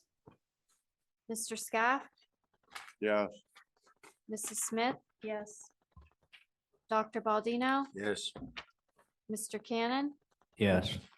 Mrs. Donahue, Yes. Mr. Elling, Yes. Mr. Johnston. Yes. Motion pass. Motion passed, thank you. Next, we're going to curricular, co-curricular. Like to make a motion Oh. to pass the number 1 athletics. Wanna do any more than just? one? Well, I could do, actually, I could do all of them because No. these are overnight field trips that we've already been Think you Yeah, should we've already already went discussed. through it. I So think that you would should be Pull 6 and 7. Pull 6 and 7, okay. So I would make a motion that we vote for the entire M1 through section, 5. yeah, M1 through 5. Second. The motion, M1 through 5 by Roger, second by Chris. Any questions on those? All those in favor signify by saying aye. Aye. Aye. Opposed? Next is the MOU with the Mill Hall Community Pool. It's for allowing us, our Central Mountain baseball team to use their facility there in Mill Hall. I combined 6 and 7 on that. And the other one is 7, is pretty much the same type of agreement to use the field in Beach Creek. I'd like to make that motion. So we have a motion by Roger. I already made that motion. Okay. Okay, well then I'll second it. You second Motion it. by Chris, second by Roger, to move M6 and 7. Any questions on those? Yes, Elizabeth? Thank you. Yes.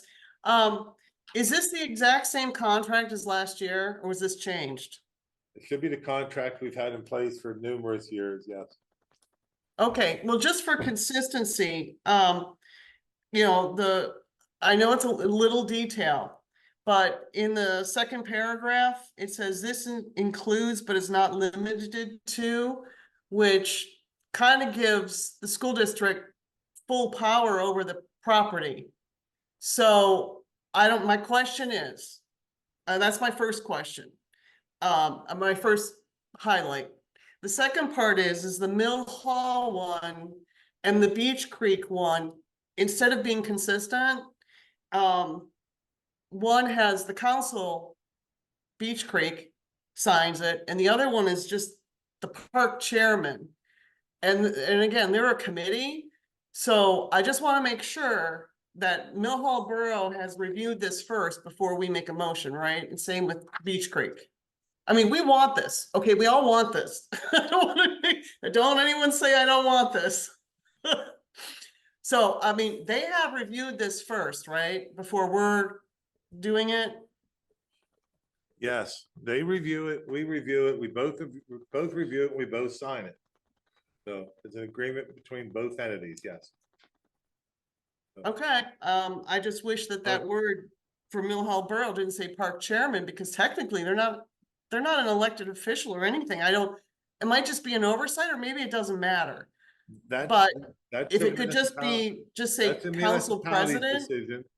The municipality can decide who's gonna sign contracts and things for now. So that's Oh, up okay, to so it could be anyone then. Up It to them. doesn't, It's up to okay. Mill Hall Borough. Okay, I just want to make sure that, okay, good, because I just want to make Okay, we have sure. a motion and second. No other questions? All those in favor signify by saying aye. Aye. Aye. Opposed? Hearing none, motion passed. Next up, we have the negotiation for MOU for the early retirement for the ACCE. I'd like to make that motion. I'll second that. Motion by Roger, second by Tracy. Any questions on the MOU? No, if not, roll call vote, please. Ms. Lynch, Yes. Mr. Scaff, Yes. Mrs. Smith, Yes. Dr. Baldino, Yes. Mr. Cannon, Yes.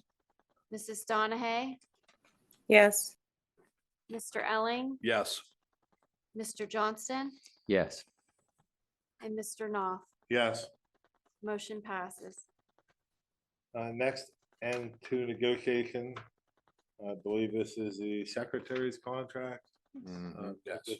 I'd like to personally thank everybody that was involved in negotiating, both from the association side and the board side. I think they did a good job and come up with a contract that will make both sides happy along with the general public. So thank you very much. So do I have a motion? I'd like to make that motion. Motion by Roger, second by Chris. Any questions on the contract? If not, roll call vote, please. Mr. Scaff, Yes. Mrs. Smith, Yes. Dr. Baldino, Yes. Mr. Cannon, Yes. Mrs. Donahue, Yes. Mr. Elling, Yes. Mr. Johnston, Yes. Mr. Knopf, Yes. and Ms. Lynch.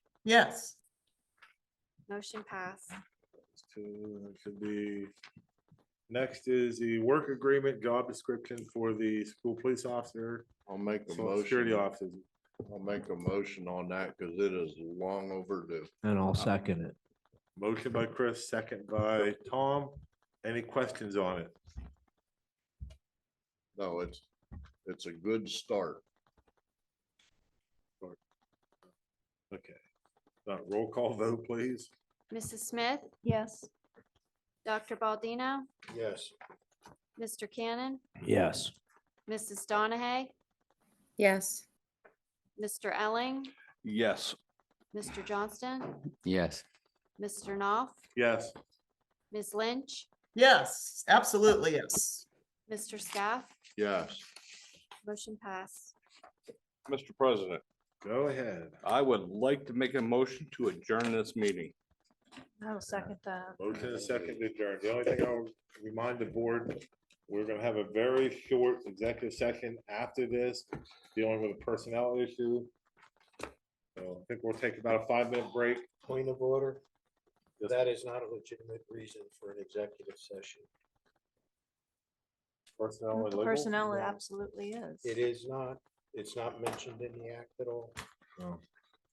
I mean, I don't think we need one, but if you want to have one, pick a real reason. Have an agreement we have to look at, there's a personnel issue to deal with an employee.